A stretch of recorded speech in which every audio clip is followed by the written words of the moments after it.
Welcome to Yerba Talks.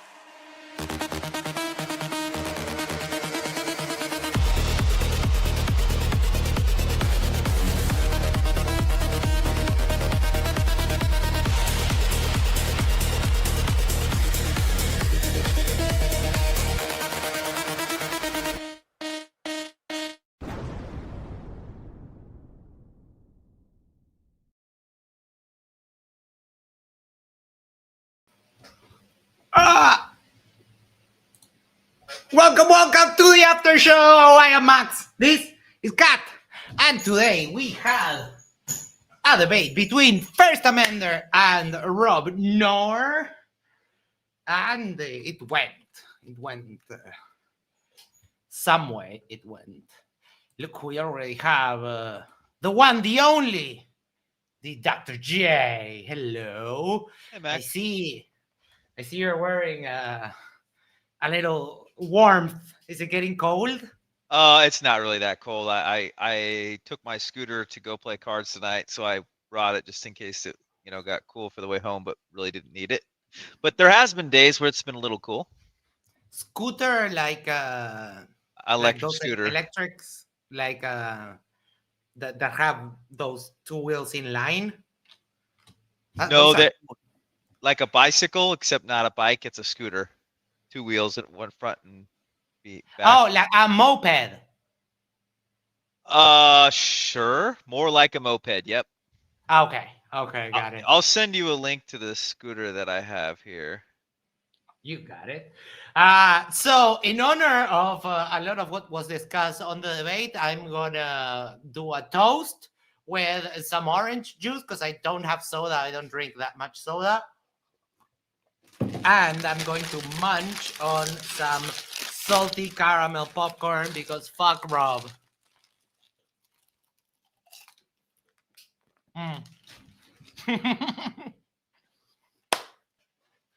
Cheers.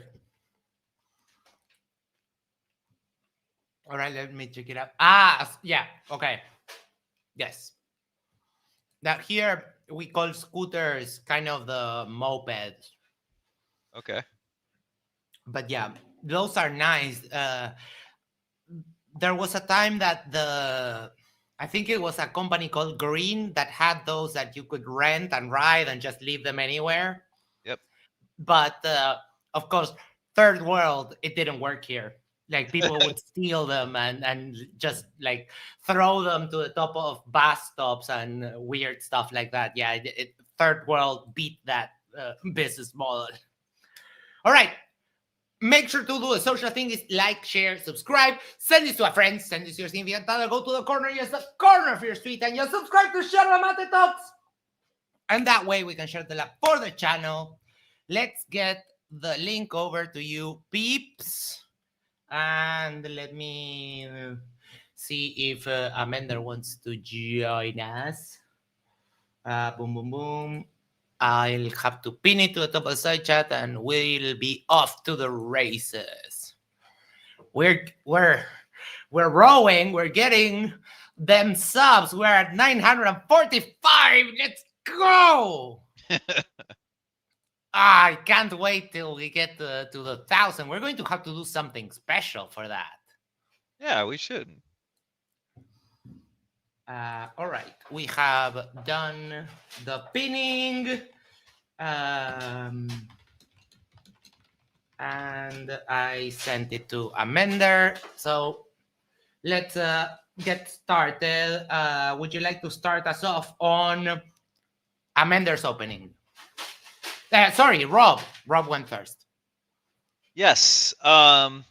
So I'll tell you how far I got. I saw both of the openings and a few minutes of the debate, so I didn't get too far into the debate.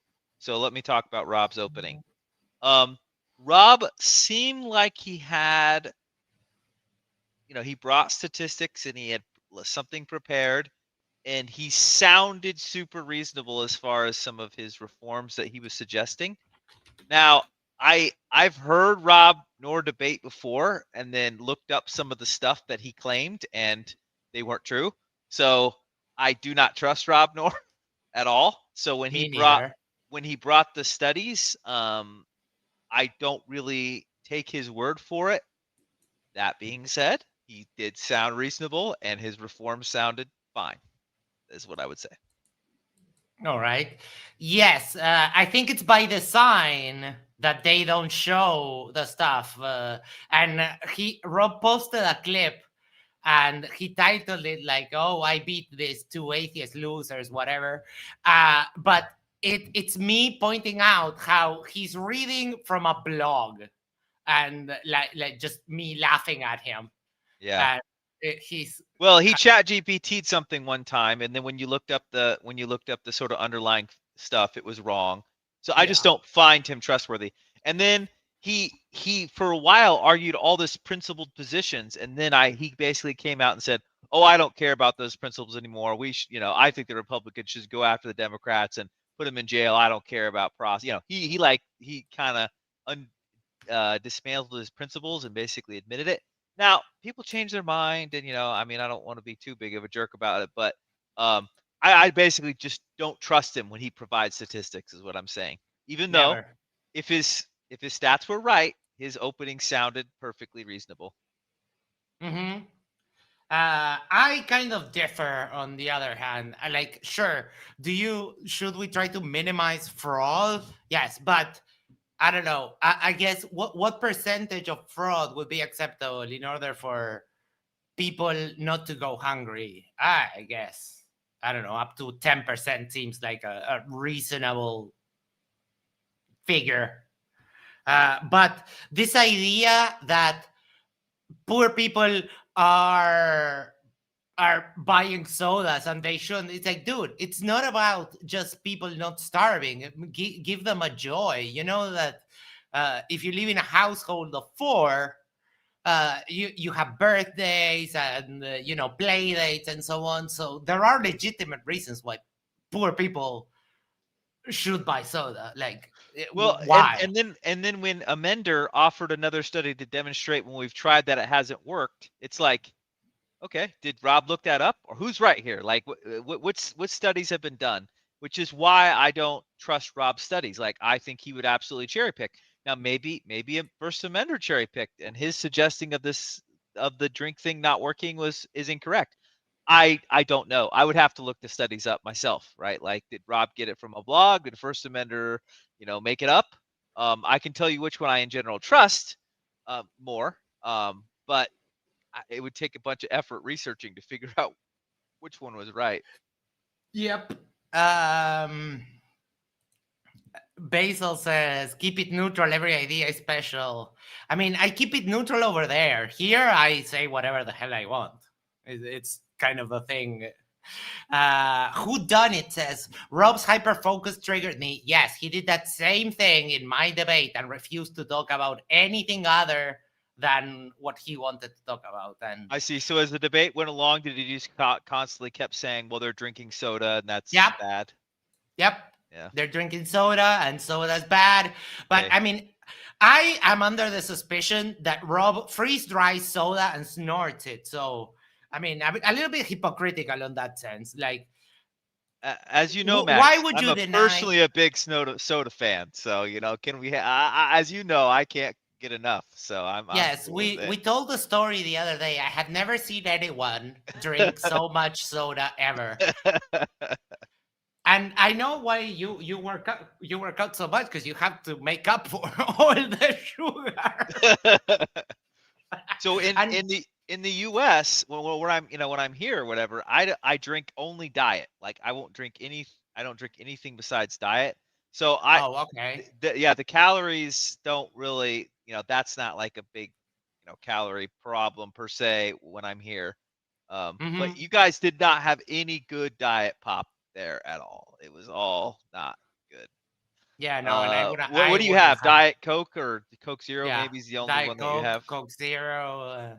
Yeah. No, we have almost all, like Pepsi and Coke. We have all the sodas, but You no, don't. You no, didn't have Diet Dr Pepper. I can guarantee no. you We that. we don't have even Dr Pepper like regular.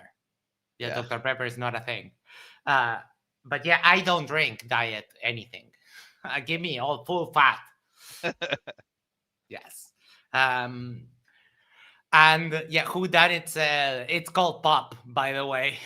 Yeah, I call it pop too, but it's just that where depending on where you're from, people call it different things. But I actually Yes. would refer to it as pop as well. All right. Looks like Amender is not coming, or I don't know. Maybe he's busy with his chat. Yeah, Rob's whole argument was they buy soda. I think a better argument would be like focusing in the fraud, which is something that at least people can both agree that fraud when it comes to benefits is bad generally. But my POV on that is that I'd rather have 1% of fraudulent people having a little bit extra income than just removing it and having people actually starve, which seems to be a hard fact to accept. I saw so many comments in the chat of people saying, like, who is starving in the US?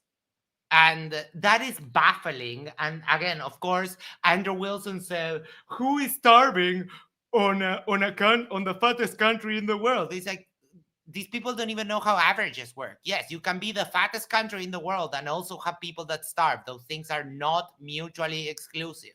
Just a couple of 600-pound motherfuckers will will make the average go higher. Like it's baffling that people think like that. Yeah, I mean, as someone who lives in the U.S., I tend to doubt it's that big of an issue that people are um, going starving.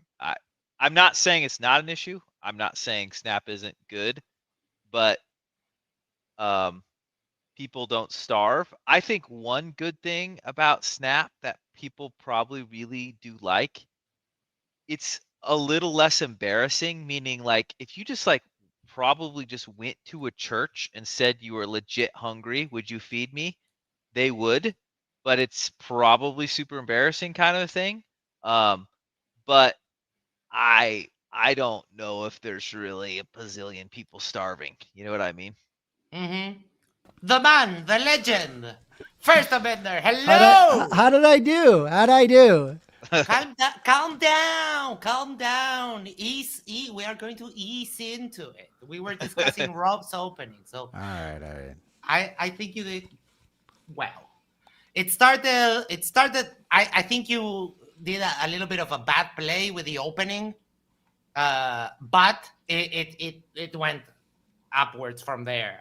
I wanted to ask, when you guys were agreeing on the topic, it did not seem like you guys were arguing well enough with clarity as far as the topic. Like, you obviously think there could be reform. I'm sure. I love the NBA, and I'll tell you all the rules they should change to make it better, right? So I didn't think you Yeah. saying there should be reforms meant that you thought it was bad. But was there like a lack of clarity between the two of you on the No, topic, or did he hyper focus, you feel like, or how, Yeah. why did that sort of happen? okay. So, with modern day debate, it becomes I have become painfully aware that the questions are often like open-ended questions, which can be interpreted all sorts of different ways. This is to help with engage in dialogue in the question itself. For example, when, one of the questions could be, are trans women women, for example? And it's like, okay, well, do you mean by sex or gender? Do you acknowledge the difference between sex and gender? It's like, there's all sorts of different things they open up by leaving it open. But I agree with you. Like, the question is vague. And as a result, like, what does it mean for it to be a significant change? Does like not wanting sodas, is that a significant change? That's probably like a single line item that could be addressed for like wanting to deny sodas. You see what I'm saying? Right. Yeah, I mean, I didn't think getting rid of not allowing sodas is that much different, right? No, it's I mean, goodness gracious, you're like, keep the program mostly the same, except you restrict some of the foods. Whether yeah. that's a good idea or not, I mean, I guess you guys could argue about that, but so a lot of times more bureaucracy is just worse. So maybe it's not even worth restricting them. But Yeah. I didn't feel like that was very significant, and I didn't get to see the whole thing. But when he kind of argued that at the beginning, I was like, what happened here? They didn't get into the open discussion at all without it sort of derailing into arguing over, arguing over what they were arguing about. I mean, the biggest thing that just blows my mind is like, it very much is a do as I say, not as I do. Like, it's very clear to me this guy definitely enjoys soda, and he's telling poor people, you're not allowed to buy soda because you're on the dole and I'm not on the dole and I'm more deserving than you. But let's like honestly just realize that he likely has some socioeconomic advantages that are not typically enjoyed by other people. I mean, my family, we both came, my mom and dad came from Chile. We did not have like a long familial line in the United States where like houses were owned and enjoyed.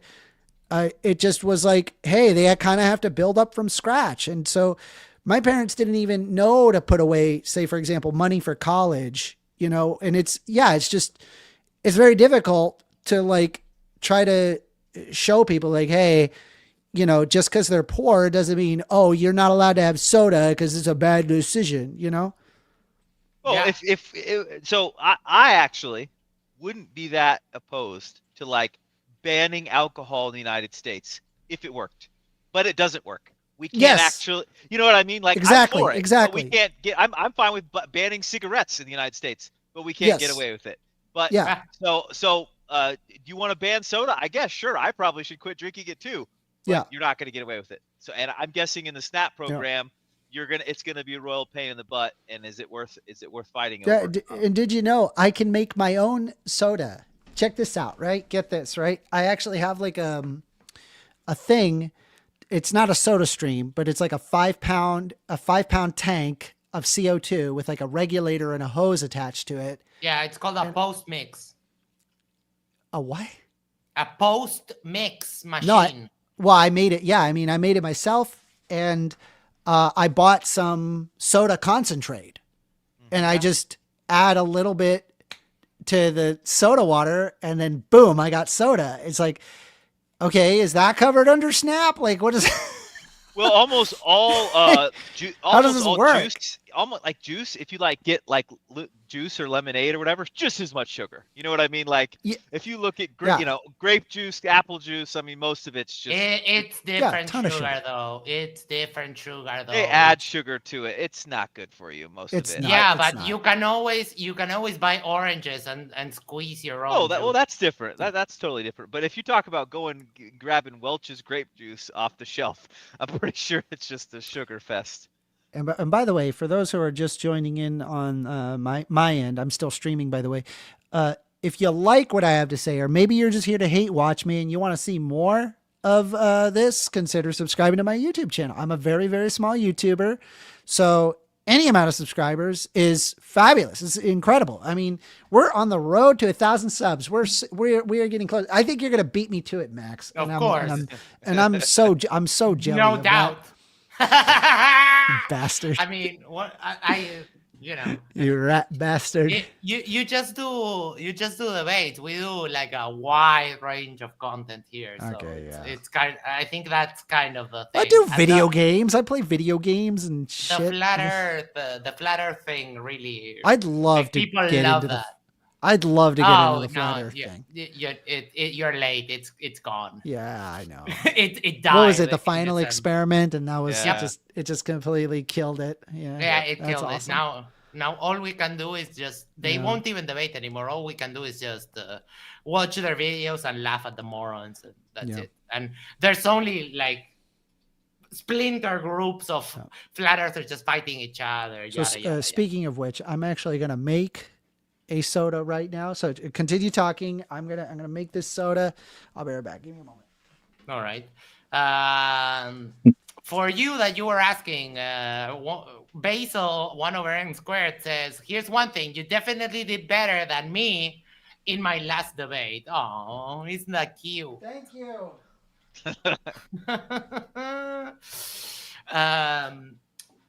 So Amender's opening, I think it was. I understand what you try to do, that you try to get past the semantics of the prompt, but I think it gave Rob the opportunity to just call victory in the first 5 minutes, and might have been a misstep. I wouldn't have gone that route, but I still understand what you did. What do you think, Dr. J? I thought that it was a misstep. I agree, but kind of like that's why I thought there was just kind of like a misunderstanding. I assume if First Amender thought that what he was going to do was mean Rob going, "Oh, look, you think there should be changes? I win." I assume First Amender would have gone another direction, or wouldn't have taken the debate, or whatever, right?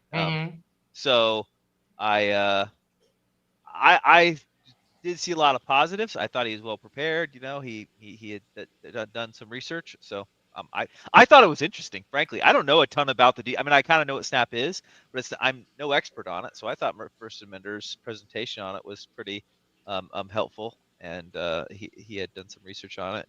Yep. Assuming And he represented everything correctly and all that. he had a presentation, he showed the data, so I think that was good. It was just the latter part of the presentation that might have been a misstep, have been justified and allowed the conversation to move forward, but it also allowed Rob to call victory. Leo, though, says, I don't smoke, drink, or do drugs, but I like a soda once in a while. Political talking head, how dare you? You're unhealthy and don't deserve soda. Yeah, you're poor. You should be suffering and eating saltines. That's kind of the argument, and it is kind of funny. Hold on, you're coming in very. I'm away from. Yes, but so wait until you get back. Okay. Welcome, Reds and Icy Speed. How are you doing? I'm here because of him. I'm doing good. How you doing, Max? I'm doing We're here fantastic. for support. All right. So yeah, Max, I'm doing really well. I was in bed touching myself, and then all of a sudden you had to go live, so I had to stop and come on. So thanks for that, douche. Thank you for stopping. We cut him short on his rhetoric this afternoon, so he had to get the rest of it out, I suppose. Yeah. Anyway, so I guess people are complaining about Snap and that it exists or something like that. No, well, the main contention today by Rob was that poor people get to buy sodas with Snap, and we cannot allow that. Okay, that's stupid. Yes. If anything, I would say they should be able to buy soda, Ritz chips, maybe some of the special high grade peanut butter, not the store brand shit. You know, you got to get the good stuff. I'm just like, hey, dude, like if people are going to be like unhealthy or whatever, I get it, right? It's not good that people are doing unhealthy things or wanting or making bad choices with their, with their SNAP benefits. But at the end of the day, the whole point of SNAP is not like, oh yeah, if they're making good choices, then we help them out. But if they make bad choices, then we don't help them out. It's more of like people need food. They need to survive. Kids need to survive. Kids like sodas. People like sodas. Whether you're rich or poor, people like sodas. I like sodas. I just made my own soda. Look at it. Doesn't it look like a Coke? This is not, I did not pour Coke. I made this myself. People like hookers. They like blow. They like prostitutes. They like sure. Hookers and prostitutes are the same thing, but okay. Just railing a line of Coke off a stripper's ass. There you go. That's the difference. You can't do that off of. Their idea is that SNAP would help people just like not die.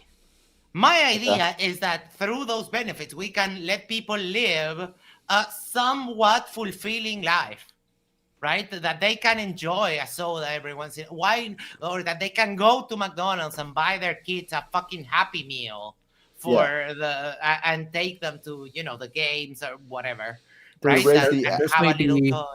This may be a little deeper than what the conversation is originally asking for, but the way you reform Snap is that you go beyond Snap. It's because people aren't making enough money and people at the top are accumulating way too much. So if you solve that problem, what you'll find is that less people need Snap. That's true, and I alluded to that early in, and I mean, a lot of this stuff it's just ignored. And when it comes to like right wingers, it's like very surface level.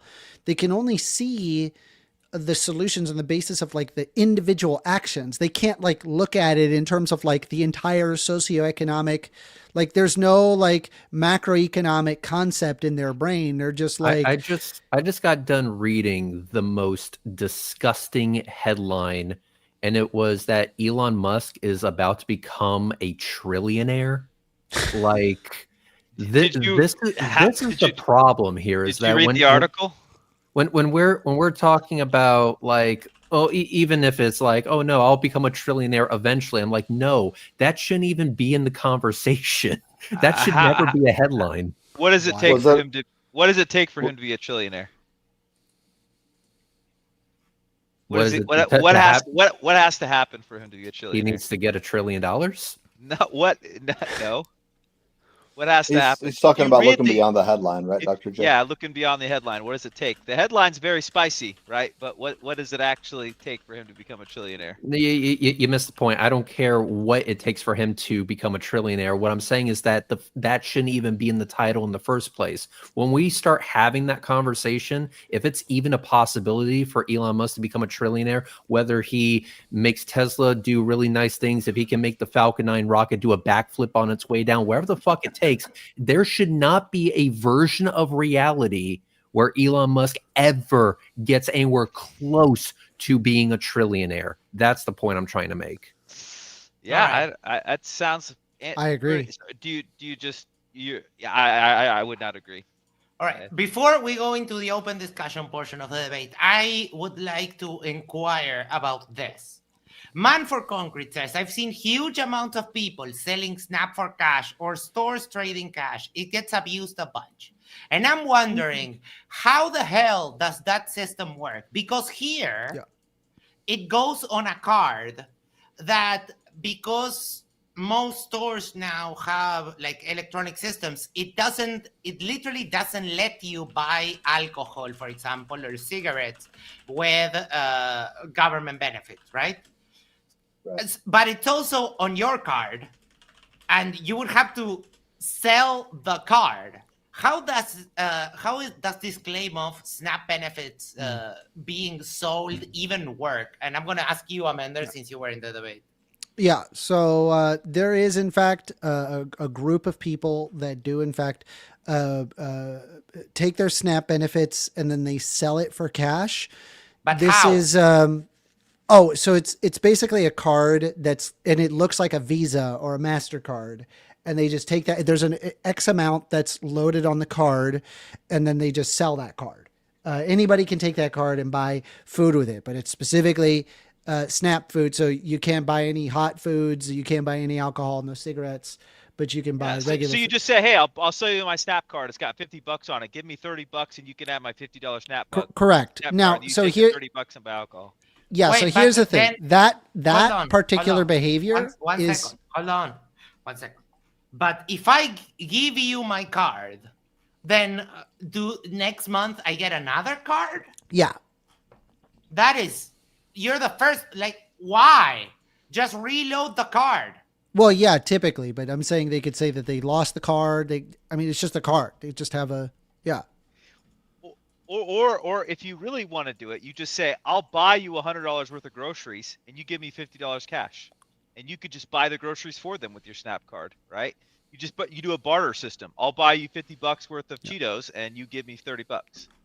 Right? Like so that's I'm not saying it happens a lot. I have no idea how much it happens. Yeah. That's I should also let you know that I looked this up. It's a stunningly small percentage of people that actually do sell their SNAP for, say, drug money or whatever.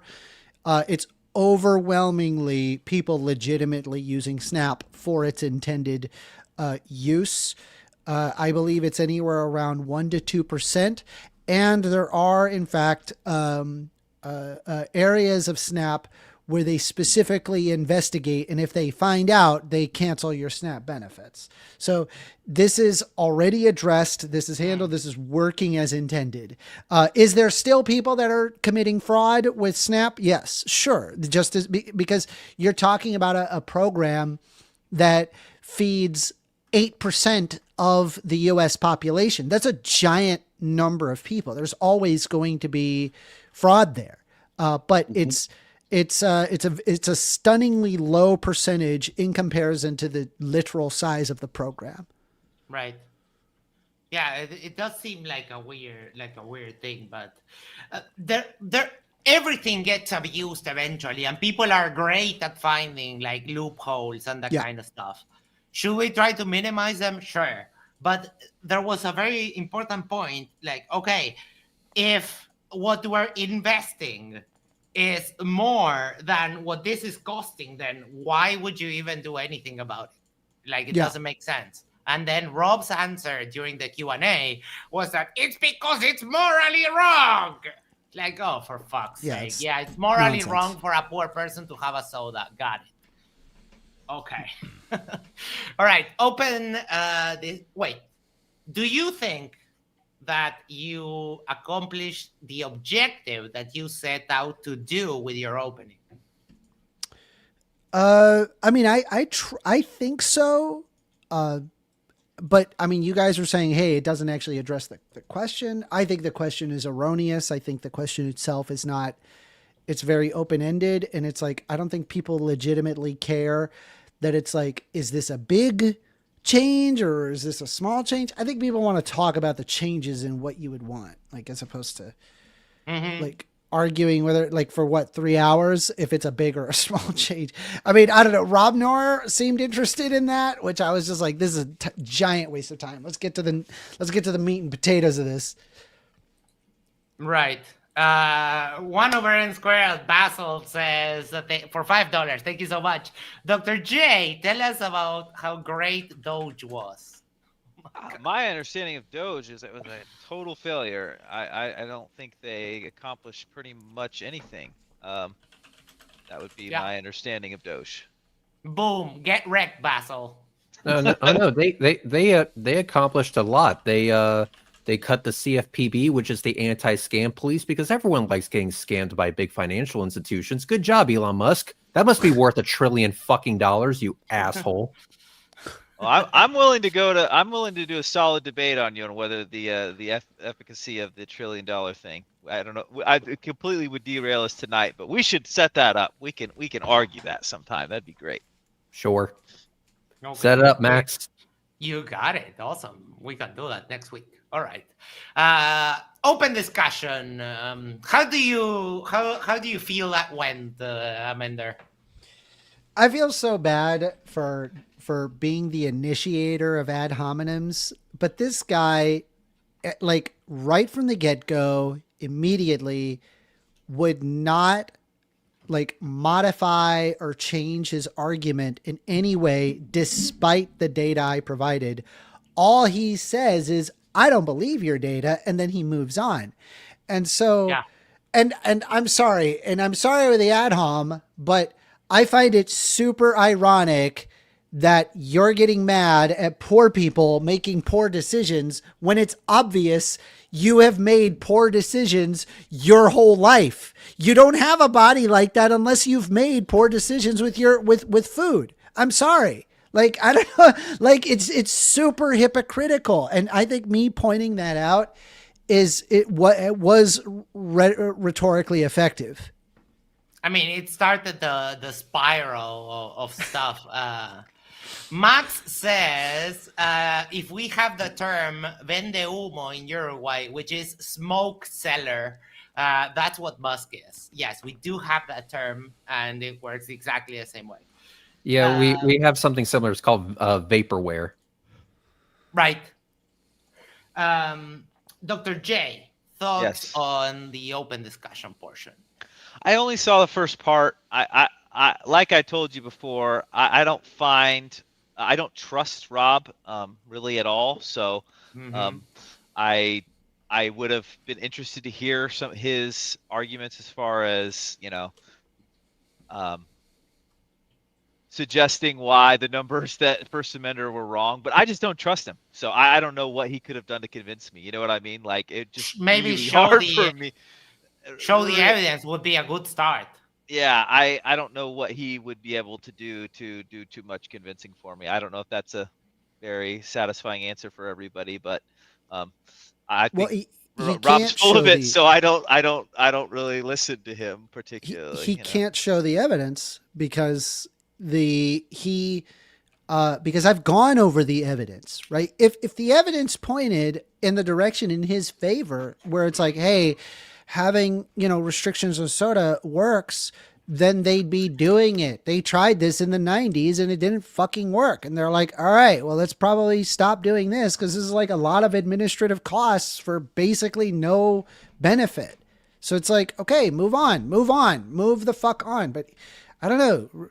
Republicans are always retribution based. That's the entirety of the Republican Party. They love getting back or like revenge for some perceived wrong that somebody had done. It's the cocaine for Republicans. I'm telling you, dude. I have no idea what is their fascination with it, but it is like, hang on.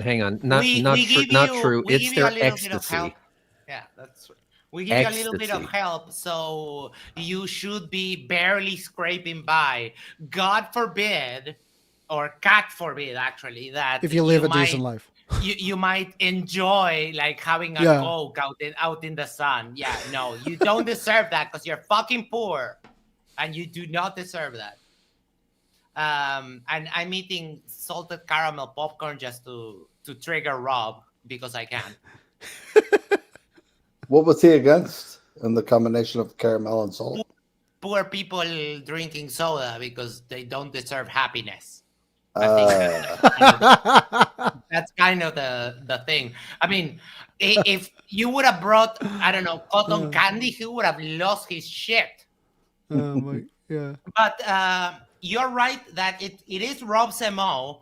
He did it in my debate. I brought up some figures, and he was like, oh, let's talk about the methodology. Like, Rob, you don't really know much about the methodology, so why would we discuss that with you? Let's talk about the numbers. Because have you guys heard him debate Pisco or Destiny or anybody like that? No. Yeah, I've heard him debate those, both of them, and that's why I think I don't buy anything that he says, because I think in both of those situations he was less than honest. That's why I don't believe anything that he says. I do think, and I think somebody had told me at one point that Destiny called him Rob GPT, which is where I started calling him. I called him Rob GPT because I could just see him like furiously typing as I was making a claim, and I'm like, here comes, and then he rattles off like 10 or 12 things to like respond, and I'm like, okay, Rob GPT, I get it. like he doesn't have an argument. He just he doesn't study any of this stuff, and it's just like, oh, I don't know what to do about this. Help me, Chat GPT. I watched the debate that happened, and he totally the way it happened was Destiny was like, hey, could you send me the source for that? Send me the article you're reading. And Rob's like, well, I can't, like, what do you mean you can't? Like, send me just send it to me so I can look at it myself. And then he ended up and he tried not to admit he was using ChatGPT, but ended up he did. And so he was acting like he was sourcing some kind of, journal article or something. Yeah. And of course it ended up being that it was ChatGPT. That's one of the reasons I find him super incredible. It's one thing to say, I looked this up on ChatGPT. We would have to, if you really want to scrutinize it, you can. I'm sure ChatGPT gets it right a decent percentage of the time. Sure. In this particular case, Rob was trying to BS his way through, claiming he didn't use ChatGPT. And of course, this was probably like ChatGPT 3.5. It was a while ago, so it was even worse than whatever it is now. So yeah, that's why when I say I don't find him very credible and don't have a lot I of have a faith strategy. in him. When you ask a question against a clanker lover, just tell them, put both your hands up, close your eyes, and answer the question. Ooh, And I like that. way, That's I good. like that a way lot. that way you take care of that. Because I mean, clanker loving is just ruining debates. Because people just regurgitate and like whodunit is saying here. He crafts a prompt while you talk, then reads it back verbatim. You can see when he focuses on the screen for the entire monologue. God. So yeah, annoying. it's just so lazy that people are just we could just have GPT debate itself. Yeah, there's a saying that if you're gonna be the bitch, you got to be the whole bitch, and ChatGPT only allows you to be a partial bitch. It's meant to be a tool, right? Like it can help direct you in on the right path to find sources. You should Yeah. always ask ChatGPT for the source for the information, because if it's caught with its pants down, it will tell Yeah. you. Otherwise, it And will then give you double something check it. and you can And then present. double- Like worst part here's- is- like during my debate with Facatzoid, I used ChatGPT and I let ChatGPT speak for itself. That was That hilarious. was funny. That was It's yeah. okay.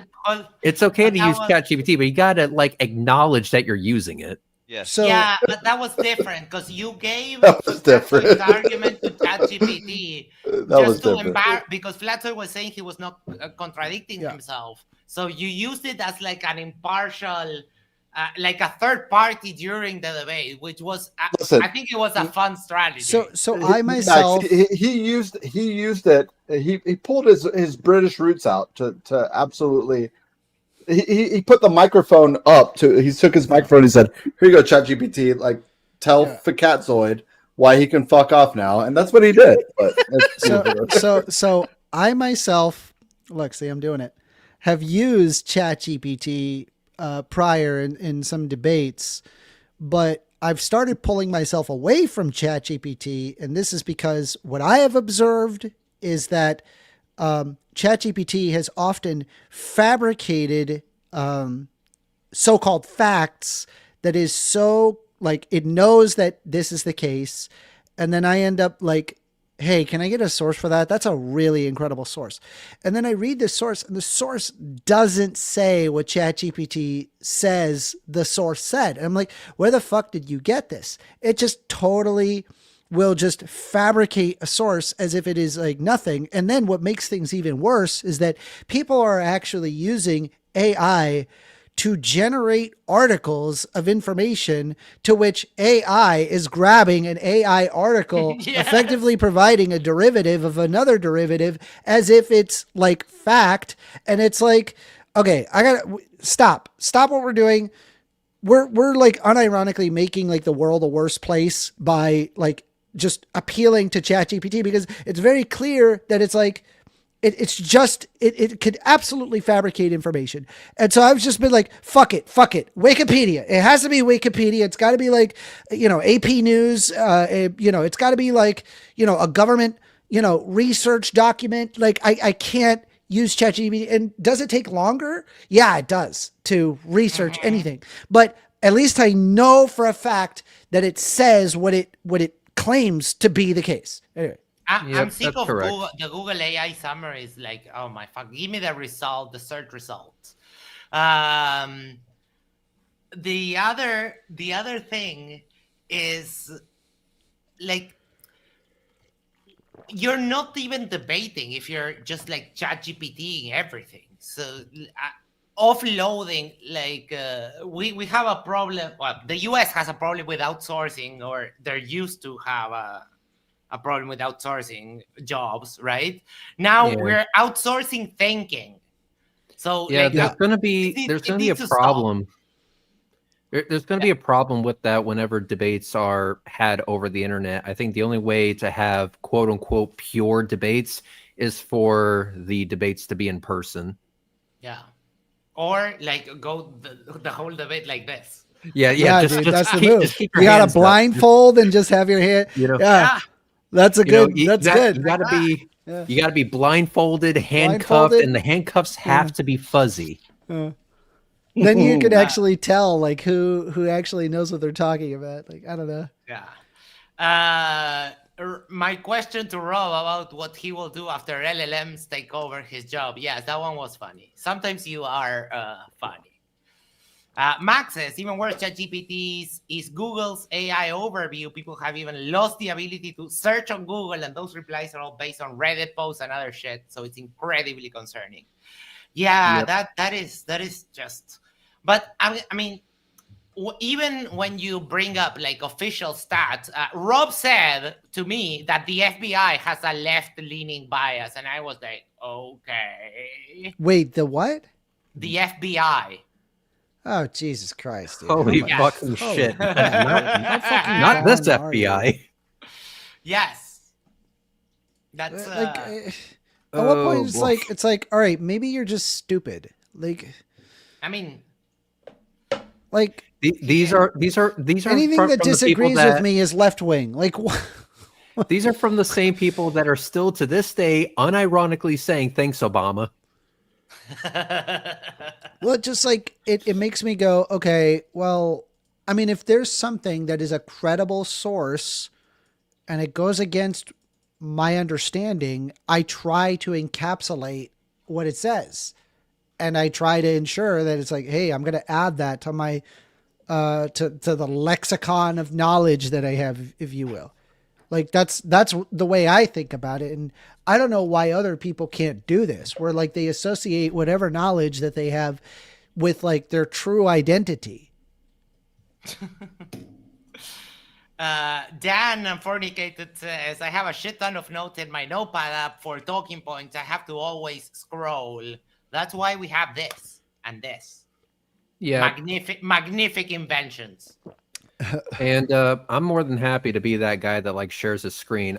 When I do my opening statement, I do have something pre-typed. It keeps me on track. But here's the thing: I fucking typed it. Yeah, me too. It wasn't ChatGPT that typed it for me. And you're right, because a big problem with ChatGPT is that it will make up information. It will make up sources. And if you press ChatGPT on it, it will eventually admit, all right, yeah, I made this up. I can't back up what I just said. Yeah. And it takes some work to get to the bottom of it. And I'm like, that's effort that you could just put towards researching it yourself. True. Yep. That's why speaking of which, there was like a moment. There was a moment where I was like, hey, I would like to present a source. And like, I have no idea why, but like James was just like, okay, but we need to have like a pithy response. I'm like, I don't know what you want me to do. like, well, keep in mind, we're in the TikTok age, so everything requires a zinger. But this is what I mean. I'm just like, listen, we're talking about an idea. It takes time to talk about the idea. Like, I'm sorry, like it's not going to be immediate. And it's like, I need to have permission to just share my screen and I could just read what it says. It's like, yeah, but you know, be quick about it. I'm like, Jesus Christ, man. So what was give me some breathing room. So what was his / ChatGPT's idea? What ideas did he put forward? He was concerned about the soda thing. That was it. Yes, the whole thing was like, well, debate. I just Holy shit. wish that they didn't have a soda. Like, and I'm just like, why? Why does that? I'm like, listen, I get that it's like, okay, people shouldn't be drinking that much soda because it's bad for you. I agree.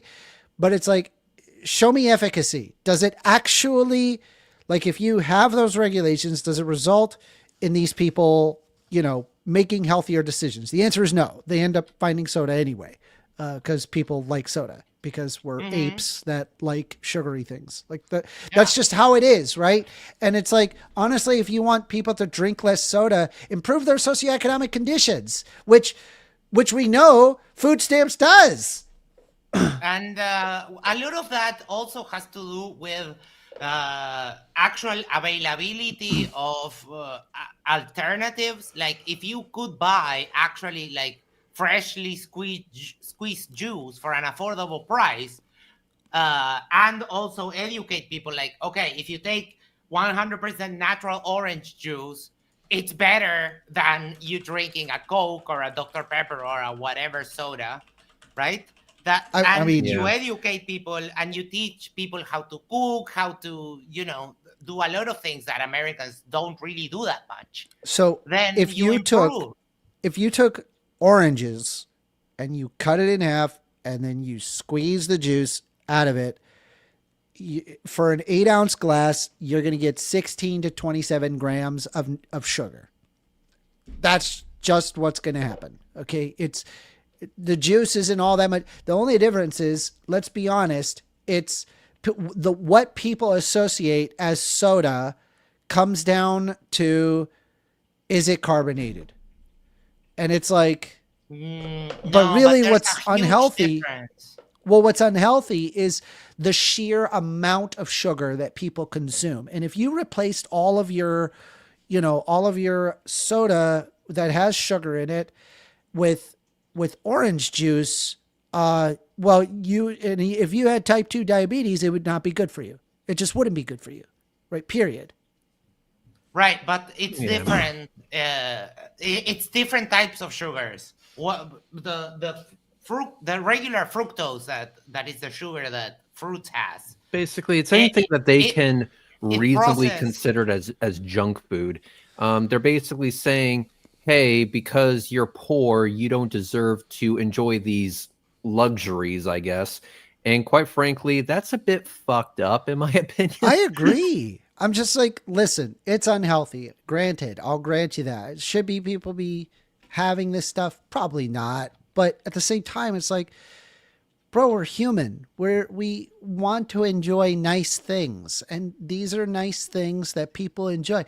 We're trying to rip as much happiness as we physically can from our, and it's like, and it's not like socioeconomically we're doing all that much. Like we're doing like somewhat worse in a lot of situations where the economy isn't working how it should be working. It's like, not only do we want to make it more miserable for you, we want to police the shit out of everybody, and we have a big giant government while also proclaiming that they want small government, and then they regulate how much you fucking, that you're drinking. Why? Because you're poor. It's like, dude, what the fuck, you dude? You suck. One thing I've also found very I'm gonna go get junk food. Continue. very effective is that when people go down that route, it's like, okay, let's grant you your argument for a second. All right.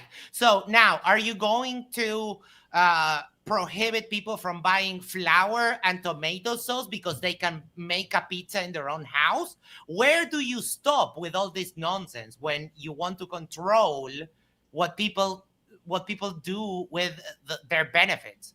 So should we ban also flour and sugar so if you want to make a cake or if you want to bake a pie? Should we allow people to buy peaches so that they can make a peach cobbler?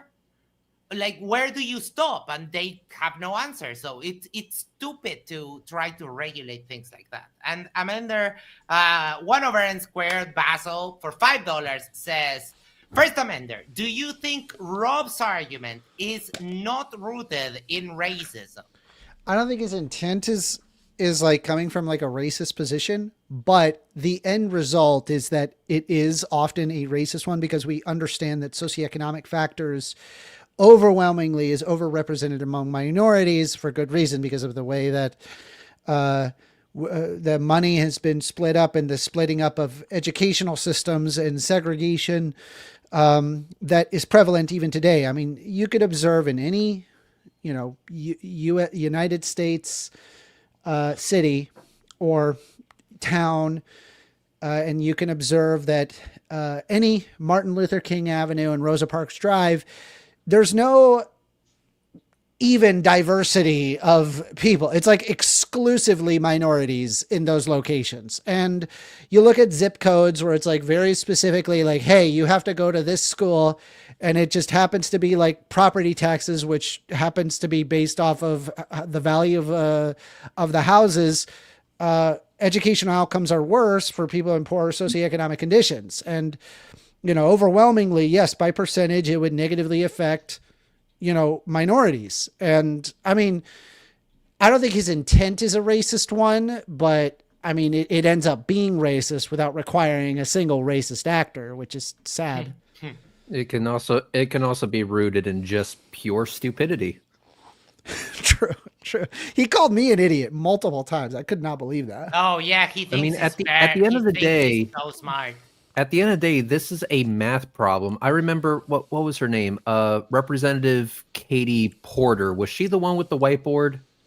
So she would show up with a whiteboard, and I remember she was going up against a CEO of a bank.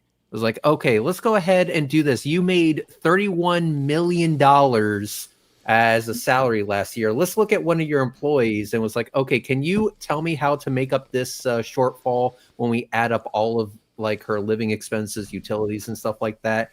And he couldn't figure out how to fix the $500 shortfall despite making $31 million that same year. I was like, oh, I have an idea. Pay her more money. Maybe you shouldn't be worth $31 million.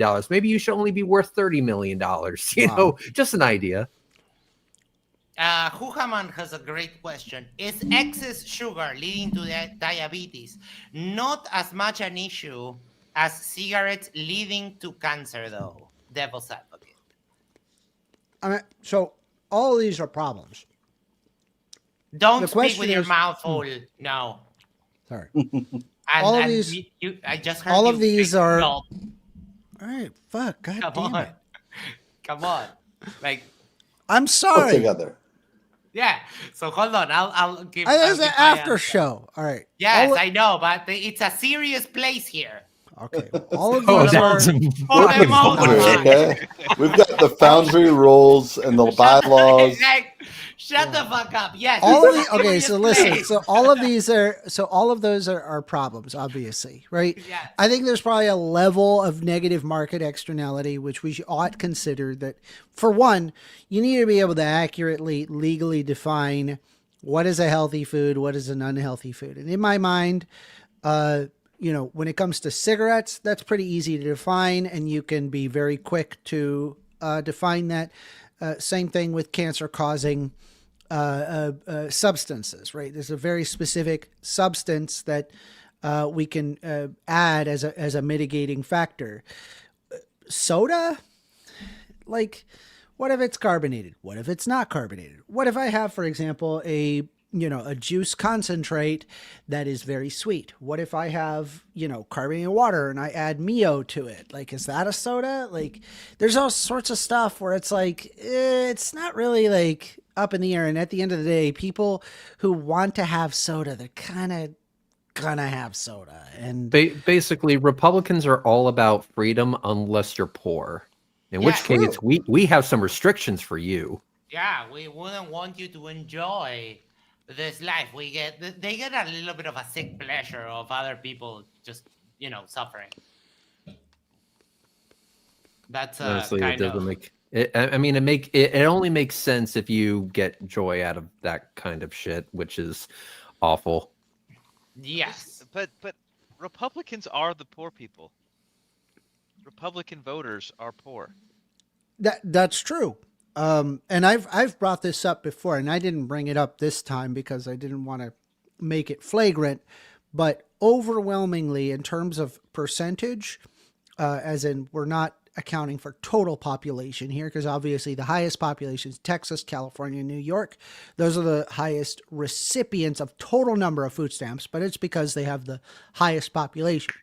But if you look at by percentage, you'll find overwhelmingly it is not left states by percentage that are consuming the most food stamps. It's the Bible Belt. Overwhelmingly, it's not even close. We're talking like the difference between, I think like California is sitting around like, I think 8% of their population is on food stamps. Whereas in the Bible Belt, it's like 40%. That's why that number, that should scare the shit out of you. 40%? So what I'm saying is most of the Republican voters don't hate poor people because they are the poor people. How is the cost of living so much higher though? And on the West Coast, when I'm saying the Republicans, I mean the ones that are actually at the Capitol. doing stuff. Yeah. The current leadership. I'm sure you're probably right. One thing Aldebaran was saying is that it's not easy for him to afford like bottled water in comparison to soda, right? How is soda cheaper than water in the US? The marketing in the U.S. where for some reason, even though tap water is perfectly fine including in Flint, Michigan, which recently that was not the case. It is now the case because of the Infrastructure Act that they have cleaned up a majority of Flint, Michigan's water system. For whatever reason, there was a marketing to a lot of this is just by large companies to then say that, hey, the tap water is no good. It's bad. It tastes bad. It's got fluoride I heard in it. I heard it makes the frogs gay. Mm-hmm. And so people elect to buy water, and there's so much marketing around purchasing of water, and really at the end of the day, to purchase that water, what you're paying for, it's not the water itself. You're paying for the packaging, the brand name is The what packaging, you're paying for. the advertisements, So the pretty people in labels. America are not going thirsty. You can get free water if you want to. You can go into McDonald's and ask for free water anytime. Well, because water is like a basic human right. I don't know anyone who would deny a glass of water. So the Well, cost hang of on bottled there, water is Max. irrelevant. Not quite, because you haven't brought that up to Dasani and Zephyr Hills and Poland Springs. They would tell you, oh, you think you have a right to water, you fucking socialist. Wait, hold on. Don't speak with your mouth full. I'm I think I found swallowing. what triggers Max. Just speak. All right. with your- Stop, All right. swallow, and then speak. I needed to stop it for a second because I wanted Don't to point spit. out. I wanted to point out when I asked him what is socialism, his answer boy. to what socialism was Oh my the God. government ownership of the means of production. I was like, you're so close. You're so close, but you're so far away. And I'm like, is the worker the government? Are workers the government? Like, he could not. I was just like, holy crap, dude. These guys are idiots, dude. They literally know nothing. It's wild. Anyway. Yeah, Rob went like that, like he did a 9.9 pole vault, and it's like, oh, missed it by that much. 1 over n square Basel for $5 says, Dr. J, what fraction of Trump voters do you think are motivated by economic argument versus cultural or racist arguments? Well, I think they are way motivated by economic arguments. I think they're incorrect. So, like, I've talked to many Republicans. I live in the Midwest. Most all my family and friends are strong Republicans. So, like, a lot of them believe in trickle-down economics. Like, I mean, Yeah. if you look at all this data, it doesn't work. But many of them do believe it works. So they, in general, think it's good to make the rich people richer because they think it will trickle down. And we know that's not true, but they absolutely believe it. And I've had many discussions with many people that they totally agree that trickle-down economics works. Mhm. And so why do you think that the Republican leadership can fool the uneducated? Republicans tend to be more uneducated. Trickle down economics sort of makes sense in just like telling a story. Like, it's a nice story. It just doesn't work, but they've sold the story. This And is so- also like a fundamental misunderstanding of just economics in general. If you actually pick up like economics journals, like what modern economists argue, you're going to find, holy crap, it's woke as shit.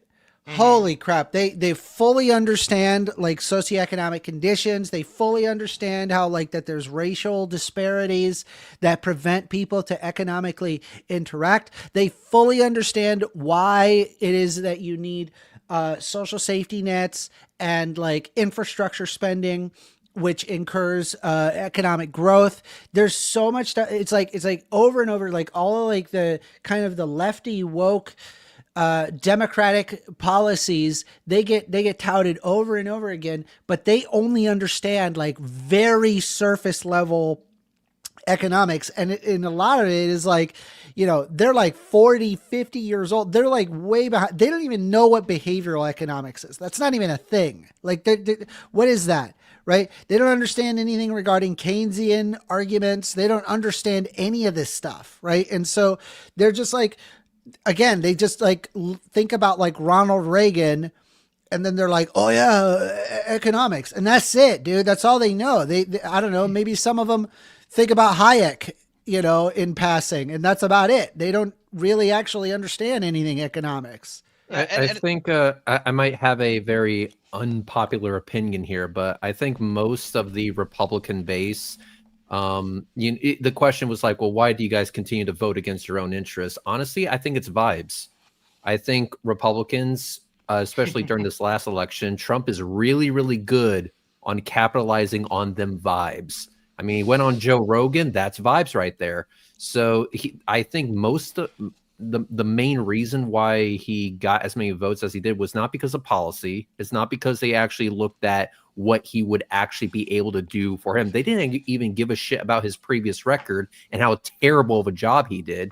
It was primarily about the vibes. Whereas you look at Kamala Harris, she can have a personality that is equivalent to stale bread on a good day. Well, as far as the election goes, basically every richest country in the entire world that was in power. I'm did his internet take a shit? Yeah, I think he froze. Illuminati Croissant, I love the name. Has Reds ever shown his face?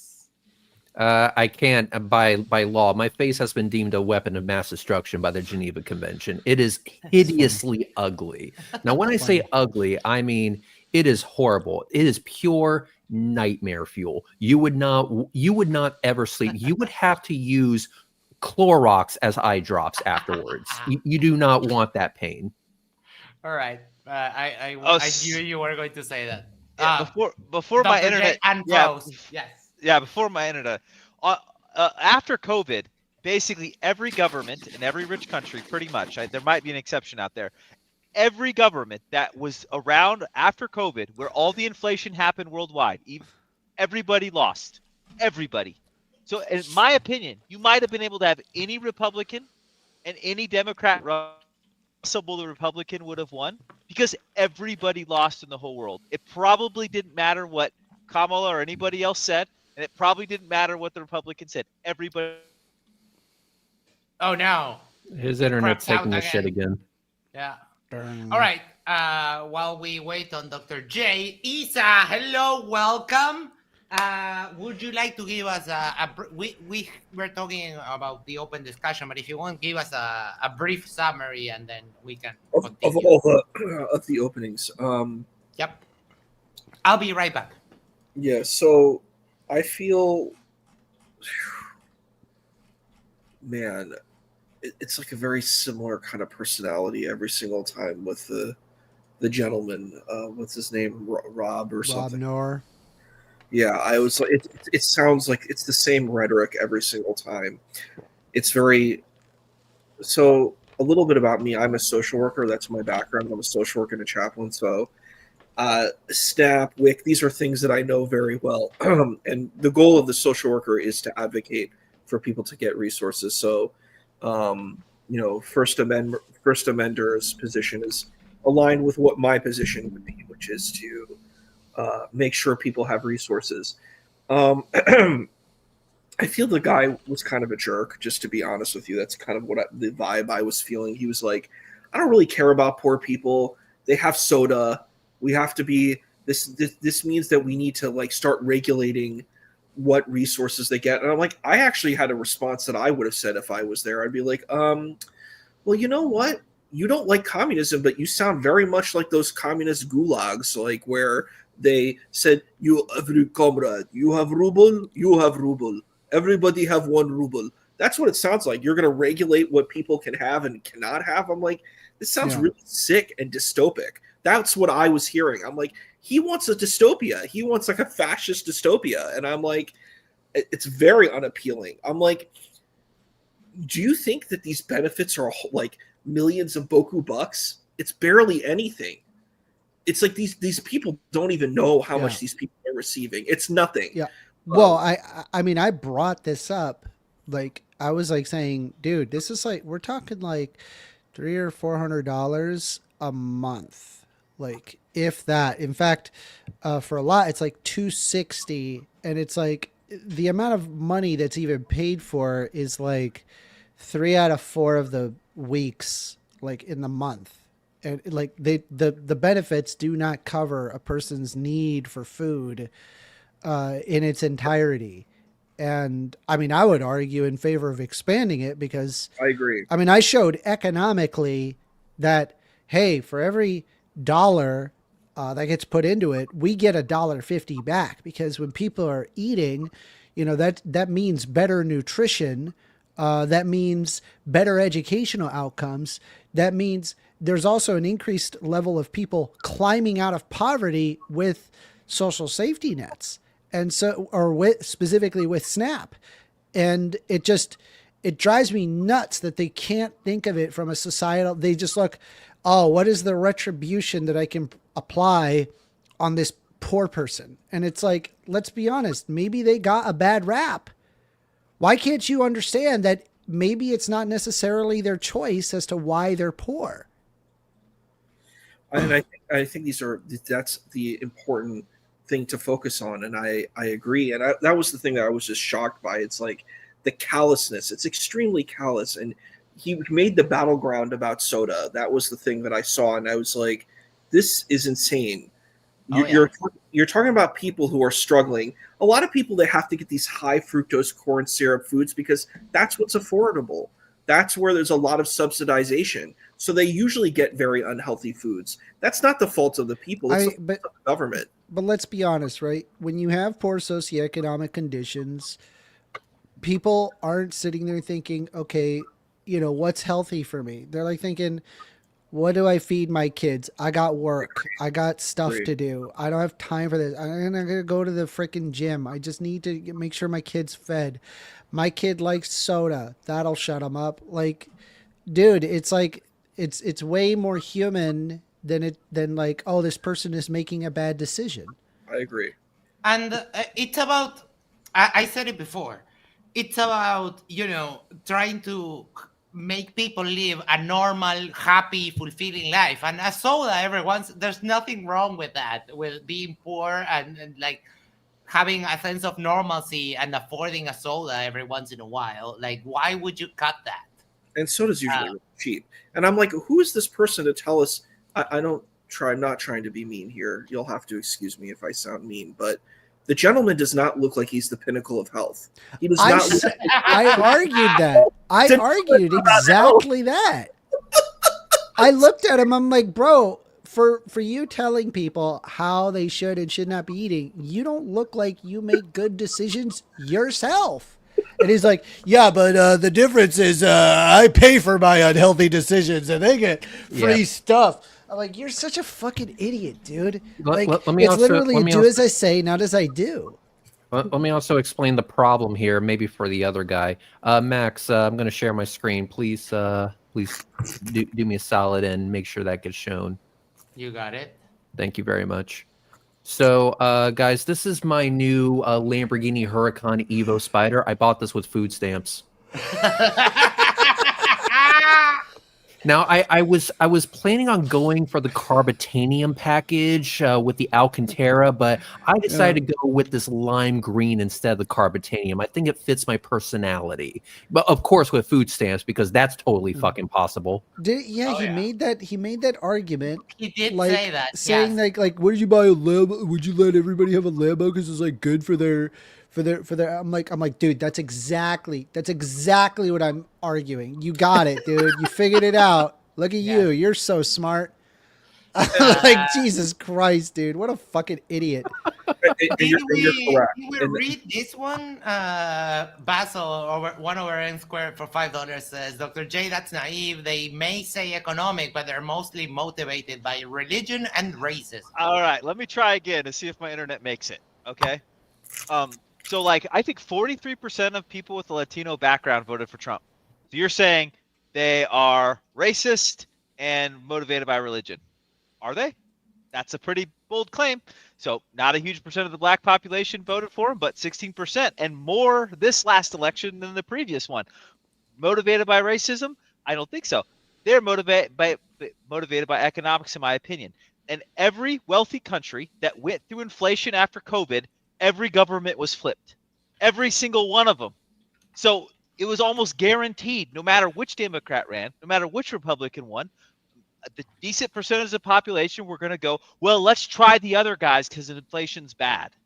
And so you cannot say, well, they're just a bunch of racists because they said, well, let's try the other guy. You can say they should be more informed. They should read more books on economics. They should have realized that U.S. did better than the rest of the G7 in inflation. You can make all that stuff.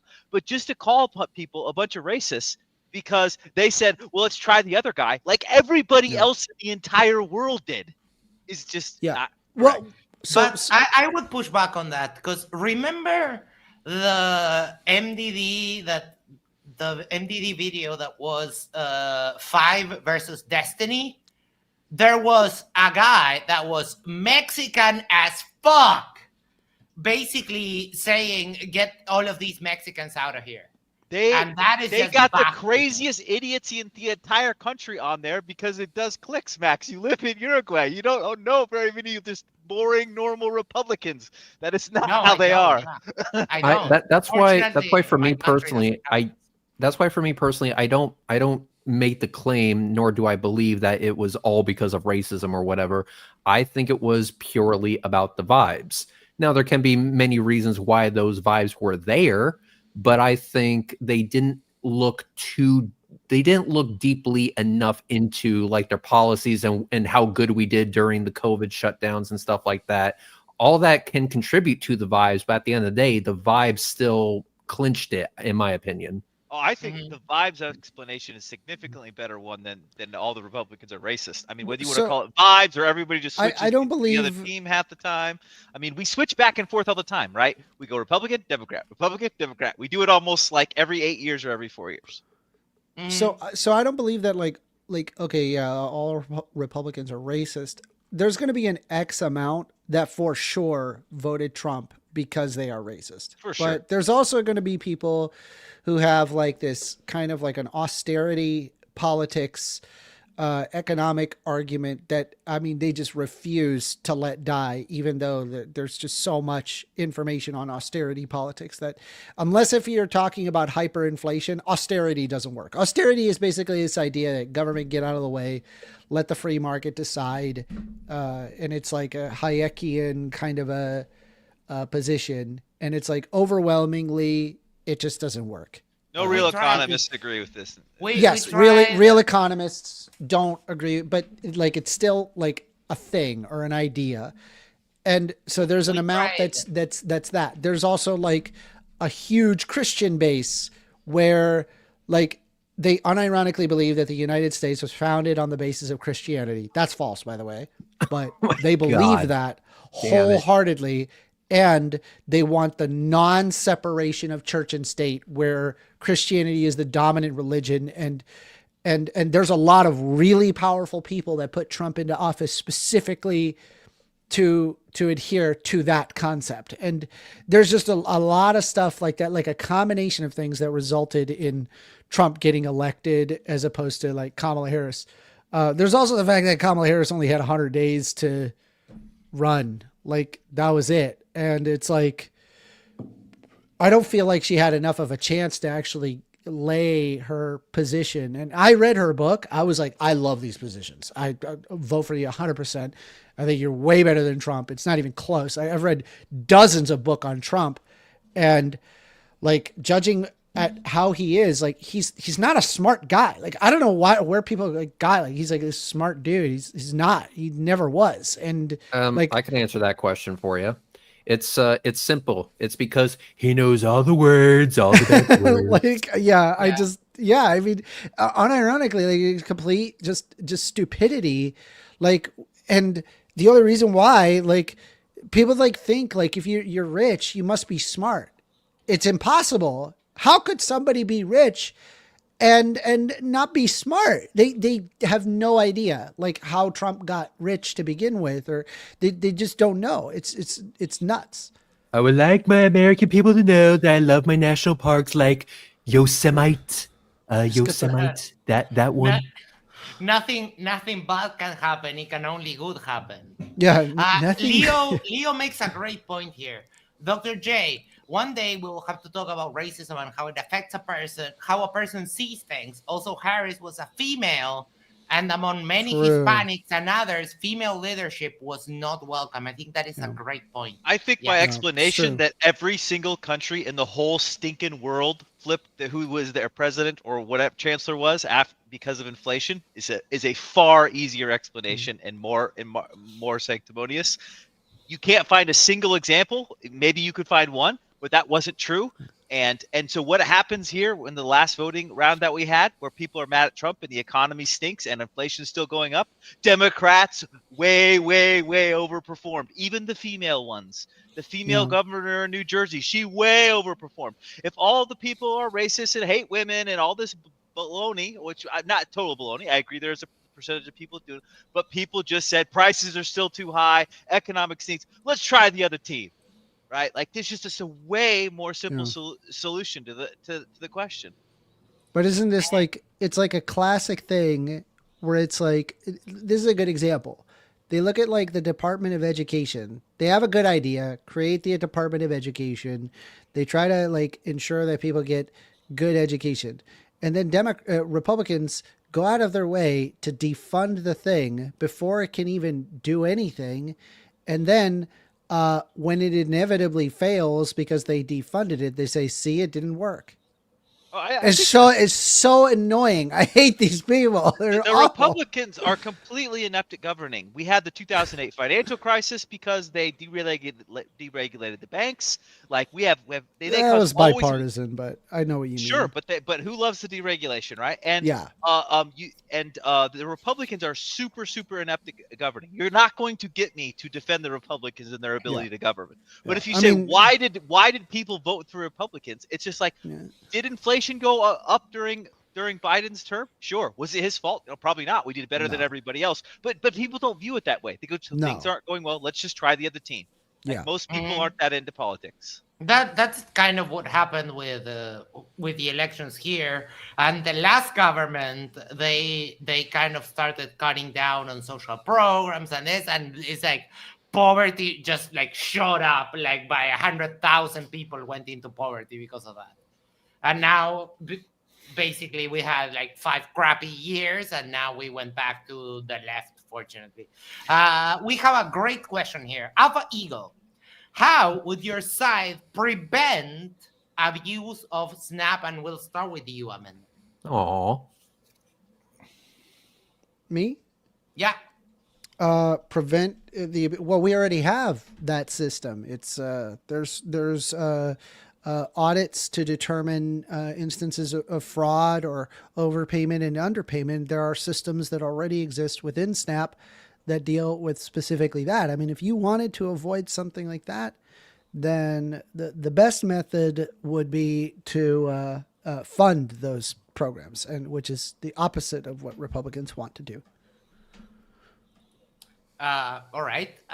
Rex, you wanted to go. We would do the same thing that we do for like, I don't know, every other type of fraud out there. We would catch them after the fact and we would bring them to justice, and it would create a deterrent. It's like, hey, listen, because you have the potential to speed, I am going to prevent you from driving. But you can drive, but only when it's rush hour. That way you can't speed or anything like that. No, we don't think like that. So what we do is that we give them what they need, And then if there's fraud, we investigate it after the fact. And if we actually find something, then we bring them to justice. We prosecute and we go through the typical legal routes. That's what we should do. And, this preemptive strike bullshit is just going to lead to more problems in the long run. I agree. Isa? I didn't actually get to finish my analysis from before, but Oh, at some point I can do that. But I'll just do the let's question finish right now. Let's finish this question and we'll hand it back over to you. I do Sorry. have an answer to this. I don't know if there is abuse. I think this is an assumption. This is a part of the fear mongering tactic. Is that we're saying, wow, these poor, what do they call them? Because we talked about this in social work class. They call them welfare queen. There's these welfare queens that are siphoning from the system. They're stealing our resources. And, they're not hardworking, good Americans. And I'm like, huh. So what do you think about meritocracies? Like, these people will never talk about people like our good friend DJT, who's a Nepo baby, who had a silver spoon in his mouth when he was born.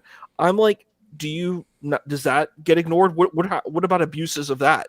That it's radio silence, because these people are inconsistent in their logic and they're inconsistent in their ethics. So it's the same thing like with the DEI. It goes to DEI too, where they're like,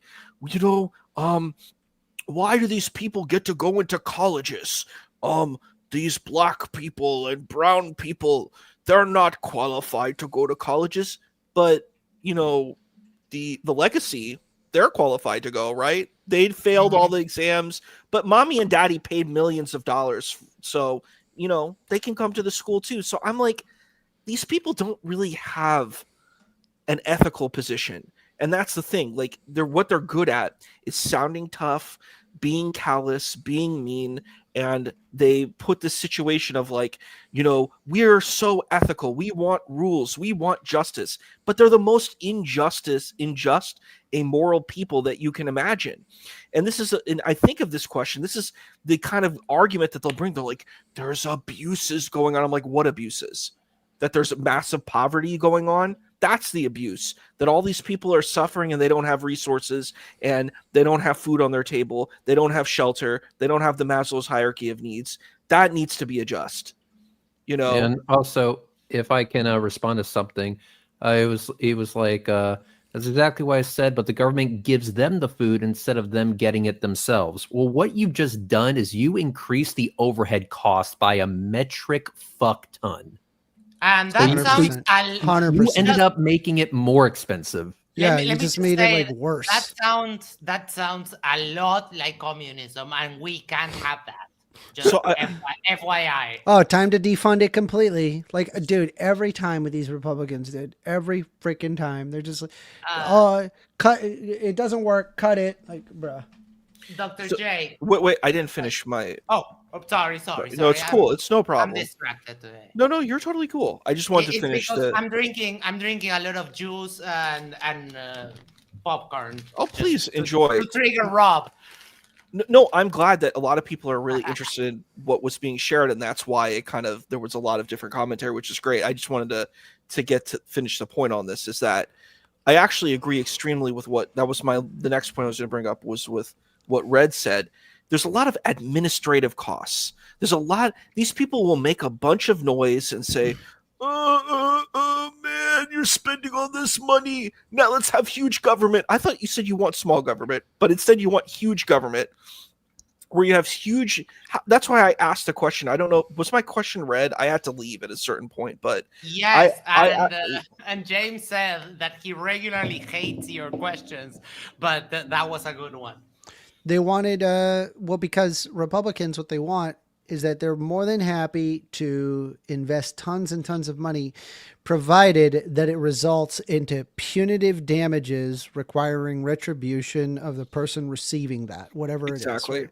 There's a perceived idea that they're not as deserving. They're bad people. They made bad decisions. Now they reap what they sow. It's always retribution, every single time.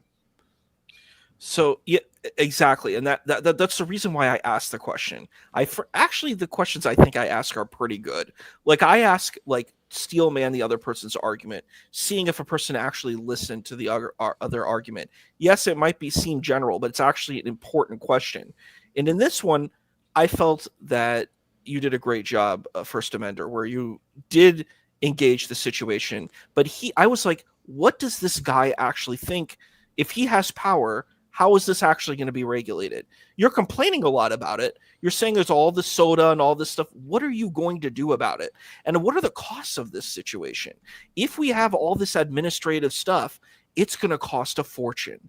It is going to cost a lot more. And what are you doing it for? It's exactly what you said, 1stAmender. It's punitive. It's all about punishment. It's so funny that these noble, courageous, loving Christian people want to punish people all the time. Mind They're you, so punitive. the guy who wants to punish people is also fat. Just like, to be clear, like of all the things to get all upset about, like, oh my God, it's so hypocritical. It's wild. It's exactly that. And it's like completely punitive. And I'm like, this is what and it's so weird when I hear people say, I'm the Christian. And I'm like, what kind of Christianity is this? It's like, there's no self-reflection. There's no like, whoa, dude, what do I do wrong in my life? Like, how do I pull, don't pull the mite out of someone's, eye. You got to pull the log out of your own eye. I'm like, where are all these values and morals?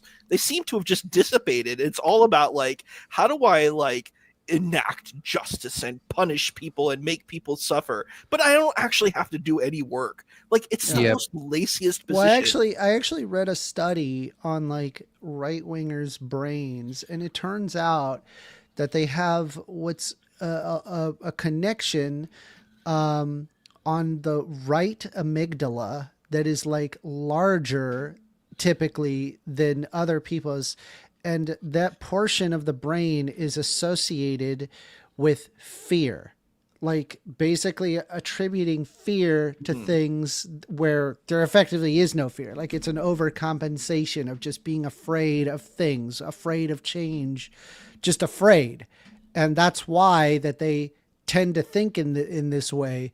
Whereas like, I think like there's like some portion of the brain called a striatum for, which requires higher level thinking among left wingers. I'm not even kidding. Like there are neurobiological studies that are able to associate like correlative effects of like the neuroanatomy of a human is there's at least at minimum a correlation of specific regions of the brain being more or less developed, which results in a specific type of thinking. I love the conversation of neuroscience. Let me respond to something though real quick. Mr. Eagle says people need food, not money. Well, here's the deal. How are you going to distribute that food without increasing the overhead costs? Please come up with a plan and make it make financial sense for the United States government. Because if you are going to put forward a plan that costs more money than whatever potential fraud you may be curing by doing it this way, then what's the point? Because his argument was a moral one. Yeah, Rob doesn't care that we spend. It's not about the money. Well, when he's making the argument that poor people buy soda, it's about the money. But if we have to spend way more money to just these fucking poor people so that we legislate and they do not get a single fucking soda, then I'm ready to do that because no one cares. It doesn't matter. It's not about the money. Wait, he did argue that. He argued exactly that. Like he said that. I'm now seeing that he's saying justice is worth spending money on. So you are okay spending more money so people won't buy soda. What the fuck, bro? He's a complete idiot. Dr. J, question. How to specifically keep fraud or waste or whatever from happening in Snap? I would probably say one would need to like know a lot about Snap and be like pretty familiar with how everything works. And I just don't have that familiarity to provide any real insight into that. I would say that one super great benefit of Doge was like we realized there wasn't near as much waste, fraud, and abuse as you could guess. I mean, every big company has waste, right? If any of you have worked for a very, very large corporation, it's just about impossible to stop it. I mean, I'm sure when Walmart decided to do self-checkout, they knew they were going to get a certain amount of things stolen, maybe more than they used to, and they just decided it was worth it, right? And so, anyway, I'm sure there's waste within Snap, but there's always going to be waste. And as far as the detail to grind out a few percentages of having it be a little bit better, I'm sure is worth doing. But you would need to be some kind of, in my opinion, expert on the situation and how to do it. Well, and you really want to look at how it's been done in the past. And I'm not even familiar enough to know with all the things we've already tried, because some of my suggestions might be stupid because we tried that at some point and it didn't work. So there are already fraud systems available in Snap. The question is whether or not that it's funded properly. And because and they work, we know, they were able to, I believe one study showed that it was thousands of cases resolved regarding fraud. Some of it is false flags. Some of it is they get overpaid. Some of it is they get underpaid. There's instances of fraud where they're selling their benefits, in which case they just remove them off of the benefits. I mean, this is already done. It's done. This is, believe it or not, there are government programs that are in fact working as intended. Snap is one of the top contenders for working as intended. It really is. And it's sad to see that there's so many Republicans that are like, oh, government bad, must be bad, it's not good. All these poor people, they have no idea just really what they're up against and how effective Snap really is. Mm-hmm. I'll read this one and we'll let Isa finish. Pable for 750 Uruguayan pesos. Abuse perpetrated by those without power. Don't touch my property. Jail, death. Abuse perpetrated by banks and corporations. Too big to fail. Thank you so much. Classic. Pable. Isa, anything else left on your mental notes for the debate? So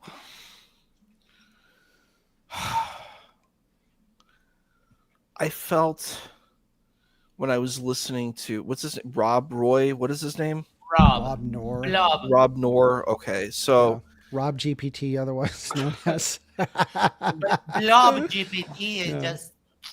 It was shocking how bad it was. The arguments that he was using, it's actually what you were saying, 1stAmender. It was very it's all these arguments are fear-based, and a lot of the people who support DJT, I've noticed it's paranoia, it's fear.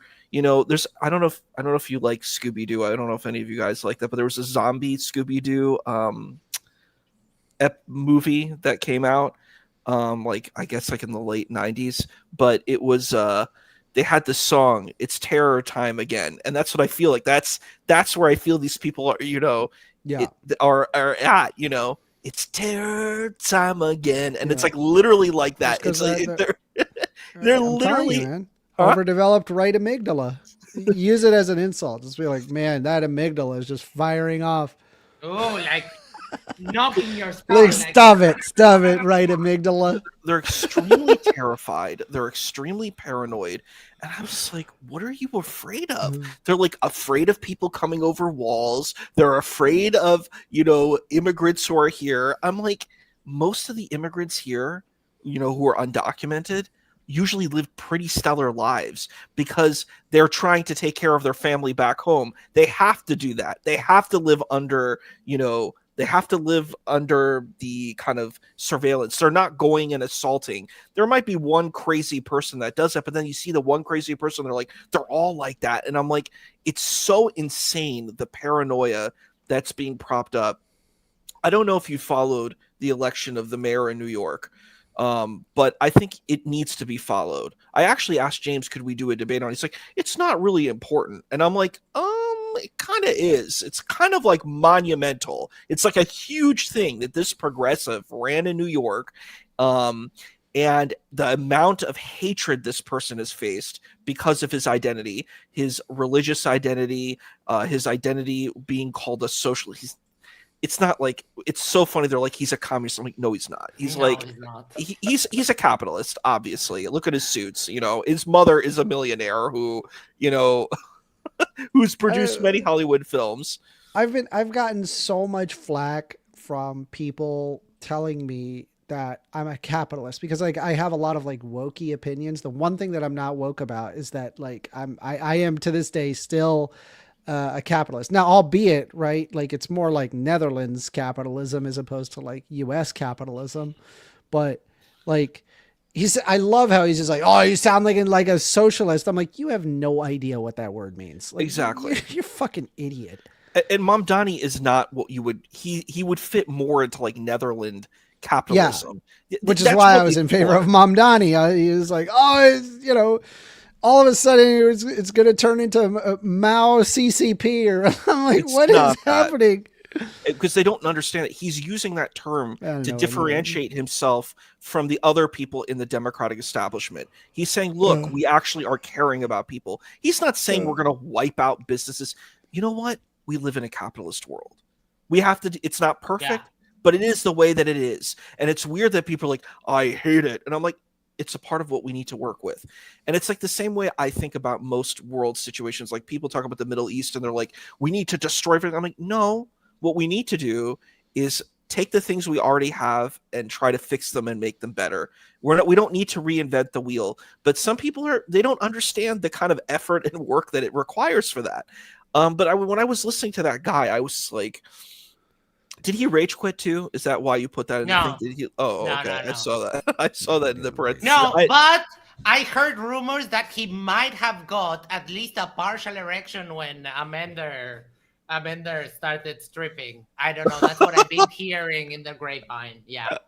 So it's just when I was listening to this stuff, I was like, it was baffling because it sounded like this guy seemed like he was like some kind of expert on this, and I'm like, he knew nothing. And I felt that's exactly what I felt, and I completely agreed with Amender 1,000%. I'm like, investing more is better. We waste, how much money do we send across to the seas?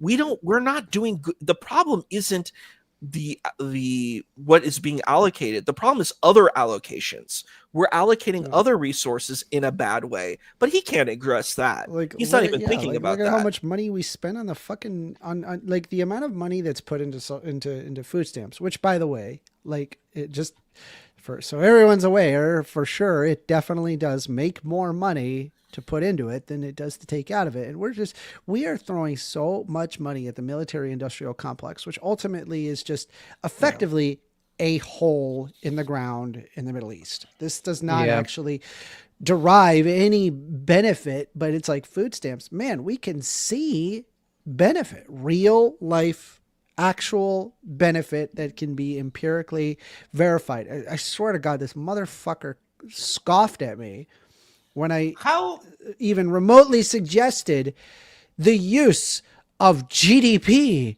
to determine. Oh my God, like I was like, dude, great. I fucking is so stupid, dude. These fucking morons. And then we have spent.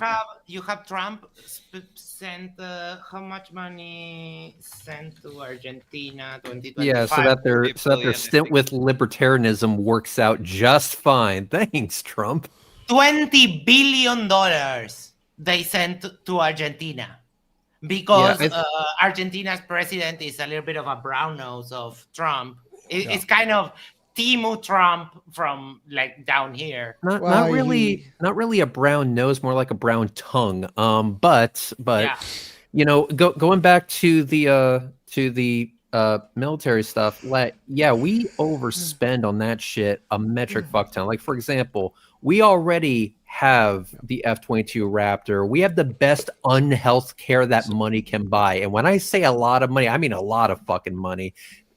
Just for that plane alone, every American, even the babies, spent collectively $400 each for this fleet of fucking planes. That doesn't include all the other shit that we spent money on. So if we just cut that back maybe 10%, do you know how much good we could do for that with that amount of money? That's a lot of fucking money. So FYI, I've actually got to get going. I'm very tired. I'm barely Feel you, awake as bro. it is. But No. I mean, if Wait, you guys are, hold on. We'll end it in like 15 minutes. well, you don't need to end. You don't need to end it from Monday. Nah, it's okay. I have a debate tomorrow, but that's what I wanted to talk about next. Yeah. Because I'm a bit puzzled. I had never heard of this talking point or this debate point until a debate that happened about a couple of weeks ago on MDD. Are women held accountable? And so far, I went back to that debate, and apparently is the issues are crime that the women. The claim is that women get less sentence for the same crime. Then, of course, reproduction. Then it was domestic violence. There was a passing claim there that women initiate domestic violence more than men, which I'm pressing X to doubt. Then child custody, and then this doofus that was on MDD said that women who are fat, other women will say that you're beautiful, and then also said that, and simps will fuck them. It's like, hey, I mean, I would be considered a chubby chaser. Like, who the fuck are you to tell me who I can or cannot fuck? Like, what the hell? I have zero tolerance for this MGTOW bullshit. I'm sorry. I'm not getting involved in that. Fuck that. Dude, that is wild. So sadly, I do got to get going, but I just want to reach out to y'all because I gotta tell you, I get so many fucking hate watchers. I get just inundated with just hate watcher after hate, and I think it's because I spend all my time showing up on these right wing podcasts and stuff, and so as a result, most of my audience hates what I have to say, even though what I'm saying is like some of the most benign, obvious shit that anybody who's reasonable can come to these conclusions. So I would appreciate it if y'all sent me a sub if you have not done so already, because I definitely could use it. But with that being said, I appreciate. I mean, if you're for... here and you're going to subscribe to 1stAmender, first wait until we get to 1,000 subs, and then you can subscribe to him. Dick mode, bro. Hashtag Dick. fuck you. Yeah. All right. Y'all have a good night. Thank y'all. Thank y'all. Take care. There's the link for 1stAmender channel. Appreciate it. Thank you. So before we wrap it up for tonight, because I need to rest for tomorrow, Red said he wouldn't touch that with a 10-foot pole. So any thoughts on that topic, Isa and Dr. J? I'll let Dr. J go first, and I'll go last. What specifically is the question? I mean, what the hell is that? What is that debate? What is this idea that women are not held accountable? I have no idea. don't Abortion, know. I guess. I can't even think of what the subject is. They don't get punished enough for what? I don't know.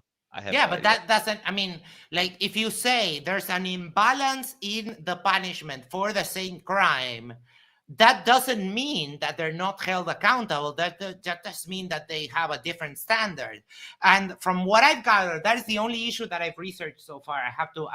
I've been super busy this week. I'm going to do a lot of work tomorrow. But there seems to be some explanations as to why that happens, right? Have you looked at who you're debating and what they've said in the past and like where they're going to go with this? I have no idea who they are. It's like a weirdest prompt ever. Like, no, they don't get long enough jail sentences. Is that what they're saying? I don't get it. No, the problem is that James gave me like gave me who is going to debate, but didn't give me like anything else besides that.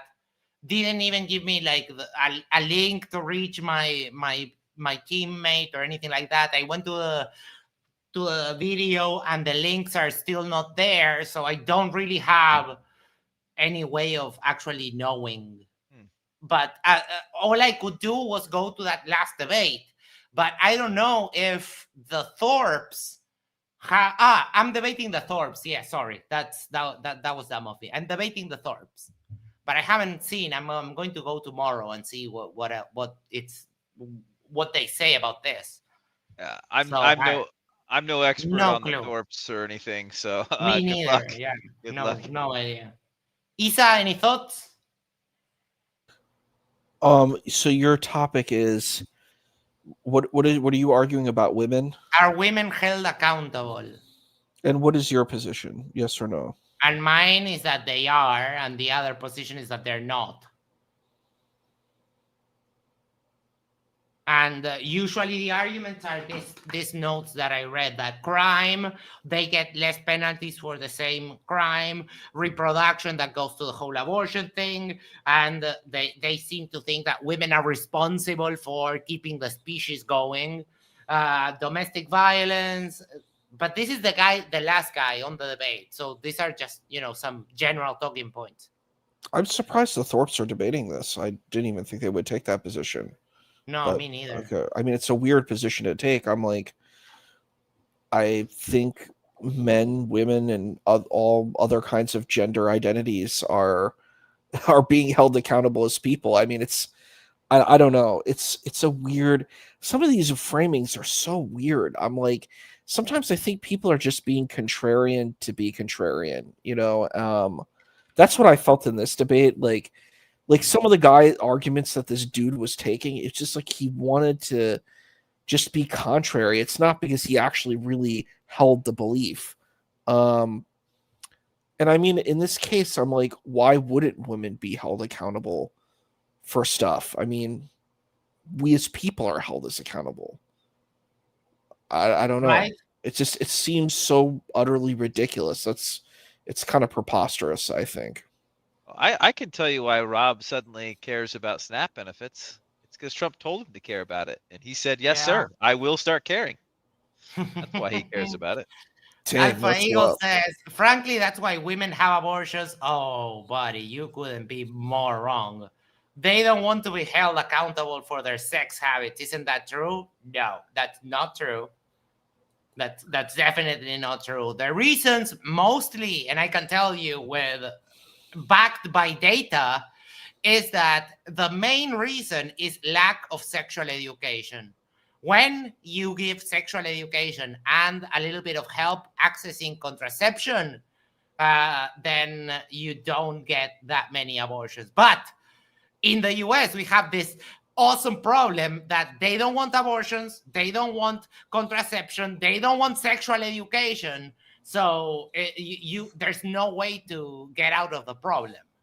I mean, if they want to talk abortion, I will literally eat both of them alive, because I can just pull up data of Uruguay, and here we legalized abortion, and after about a year and a half, when things kind of equalized, then the net result has been that abortions have been dramatically reduced, but like seriously dramatically reduced. We were having one woman die per week on average from Bacali abortions, and that's why the topic came up. So I'm not worried about that.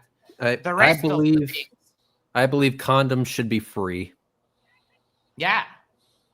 Subsidized or like heavily discounted. Here, if you are below a poverty line, or no, actually, if you go to like a free clinic, which they're all over the place, you can just request condoms and they will give them to you.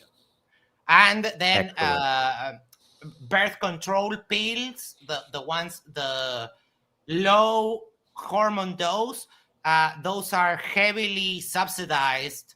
And then they will also subsidize the IUD and diaphragms. So pretty much all contraceptive methods here are subsidized, which is awesome. Yep. Because if you educate people and you give them access to that thing, then it's a miracle. It's like when people learn how to have safe sex, they actually do it. And for some reason, the red states are against all of that, and it makes no sense. Yep. The stats I saw, the biggest reason women have abortion is because they don't want the responsibility for a child. I don't know what you may have seen, but in my country, it's not that way.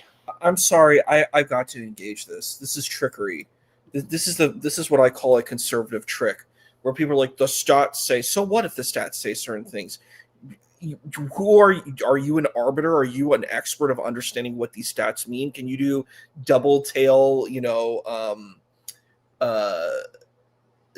do they call it? A two-tail engagement with like the alpha node. There's all these types of things you have to do in statistics to see about the kind of information that you're getting. So it's like people like get a paper from the internet. They don't understand what they're reading. This is called pseudo-intellectualism. You read the document, you don't understand how these documents work, and then you're like, well, the document says what I want it to. I'm going to manipulate when I see a sentence that aligns with my belief. That statement is what I'm saying. So it's like, this is ridiculous, and and I heard it so much that other dude kept saying it. The stats say. So what if the stats say it? Are you an expert of what the stats mean? I would also say I said I wouldn't engage with this shit, but fuck me. Here's the thing. Let's say that's true. So what? Their body, their choice. Fuck off. Yeah, that's kind of a big one. Yeah. But no, I'm not worried about talking about abortion. I go very well with that topic. But the other stuff, so I don't know. I need to do a little bit more look into what the Thorpes are saying, but I'm not really too excited to watch their streams. But well, I guess that tomorrow. I just wanted to see if I could get some input, because the after show for that one, we were kind of all baffled by some of the stuff that they said. And in the previous one, Fugazi did actually concede when he said, oh, women are held accountable, just they get lesser penalties. Oh, so they are held accountable. Got it. I don't like going down that route, but I mean, if we have to do that, I guess we'll do that. All right, so tomorrow, I will be on MDD debating that, 9 p.m., and then we have our classic after show. So before we go, let's do final thoughts on this debate. Rex, you didn't watch the debate, but any thoughts on the conversation afterwards? Or not really. It was a fun chat. It's great. When are we going to have our WWE cage match between yours truly and Dr. J? And yes, I will be bringing the bat that's wrapped in barbed wire, chairs, ladders, sledgehammers, stuff like that. We can we can do something during the week. It's complicated to get Dr. J for like 2 hours because he's a very busy person. Yeah, but if we get it on the schedule far enough out, Max, and I can kind of carve it out, we have a better chance. But it has to be before Thursday if we do it next week, because I'm going to Mexico for a wedding. Oh, as long as the flights, nice. As long as the flights happen, theoretically. Nice.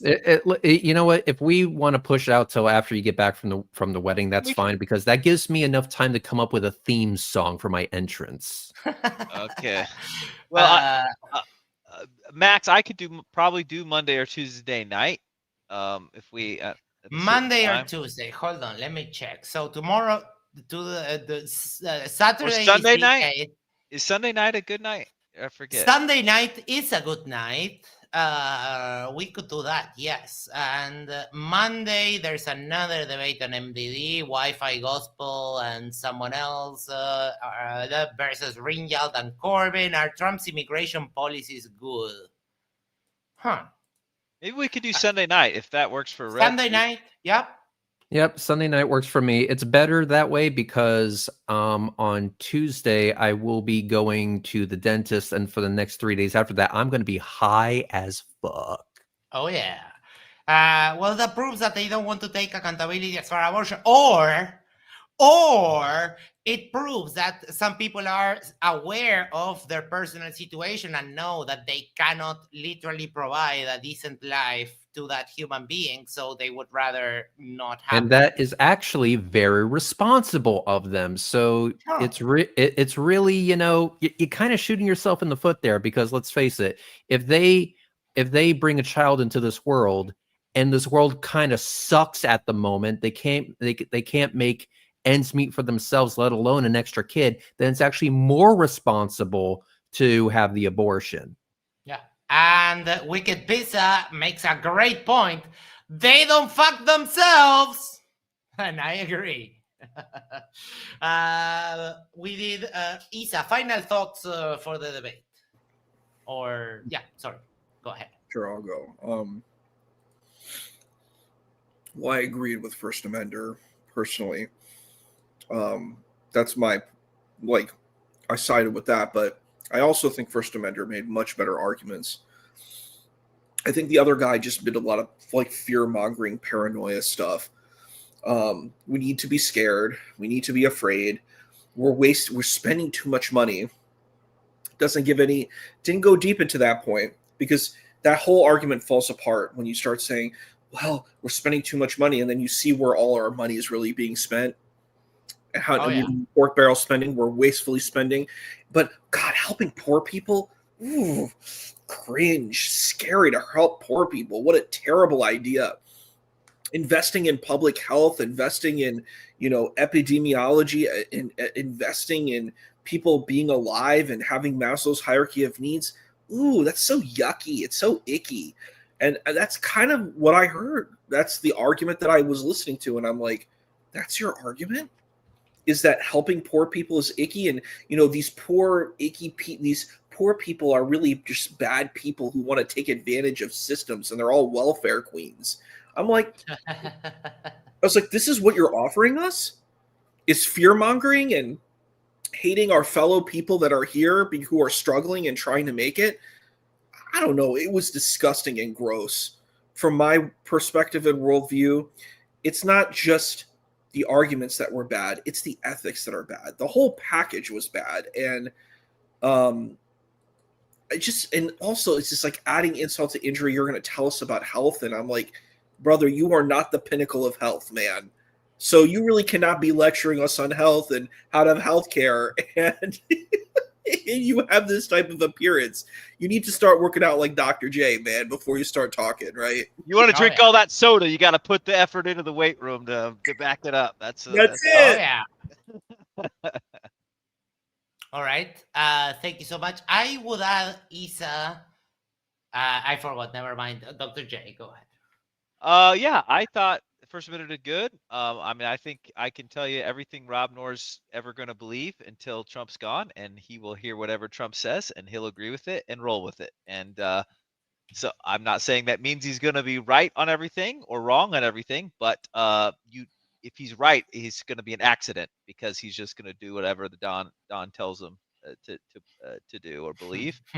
And so I enjoyed First Amender's opening. I actually enjoyed First Amender's kind of suggestions on reform. I think that reform is probably on the edges, just trying to make a really great program just a little bit better, just in the same way, maybe you love the NFL, but you think it could be a little bit better. So I enjoyed it. I thought the debate was good. I think this is one of First Amender's better introductions and starts to the debates that I remember anyway. Maybe I just, I don't know why, or if it's something to do with the topic, but anyway, I thought he did a good job. So I enjoyed the debate. And then before we sign off, Max, me and Red should probably, or the three of us, we should discuss to make sure we know what the prompt is, and we don't spend the first 10 minutes of our discussion with each other circling or disagreeing on what we thought we were discussing. So we might want to kind of firm that up, however you want to handle that. Okay, we can talk about it right after we are done here with the show. I am finishing up a cool idea that I had for a meme. So if you will be patient with me for just 1 second, I think Amender is doing better in the debate. He stayed calm. Of course, he had to do a little bit of of the banter, because I mean Rob is a whiny little bitch and he likes to insult people, but as soon as you tell him something, he cries and he shits his pants. And Rob, I'm sorry, but this is 2 debates that you have lost with freaking third worlders. It's looking bad for you, especially when the big AW props you up as this world-class debater. You lost a debate to someone whose native language is not English. So, I mean, I made you rage quit, Rob. You will never outlive that. That's the way it is. And I'm almost done. Boom, boom, boom. There we go. Let me share this. You're going to laugh. This is going to be great. Boom, boom, boom. Hold on. So yeah, Rob, you're on a losing streak there, pal. And for those of you who don't recognize, this is the soup Nazi from from Seinfeld. No soda for you. I'm so proud of myself. The craftsmanship is shit, but you get the point. All right. Tomorrow, I have no freaking clue what I'm going to do. Fortunately, after I watch the sprint race of Formula One, which is about an hour, I'm free all day. So I'll do a little bit of deep dive into the topic and see what I can scrounge up from the Thorpes, and see if I can get in contact with my debate partner, Kat, who I also don't know. But with that, people, make sure to do the social thing is like, share, subscribe, send this to a friend, send this to your significant, go to the corner, yes, the corner of your street, and just subscribe to Yerba Mate Talks. And that way we can share the lab for the channel. We'll catch you tomorrow. I don't typically stream the debate here, so we'll do the debate and then we'll come here, do the after show. So thank you everyone for being here on the panel. Thank you everyone over there in the side chat. Love you all. Have a great night, and what a weekend we have coming up. Take care. Have a good one.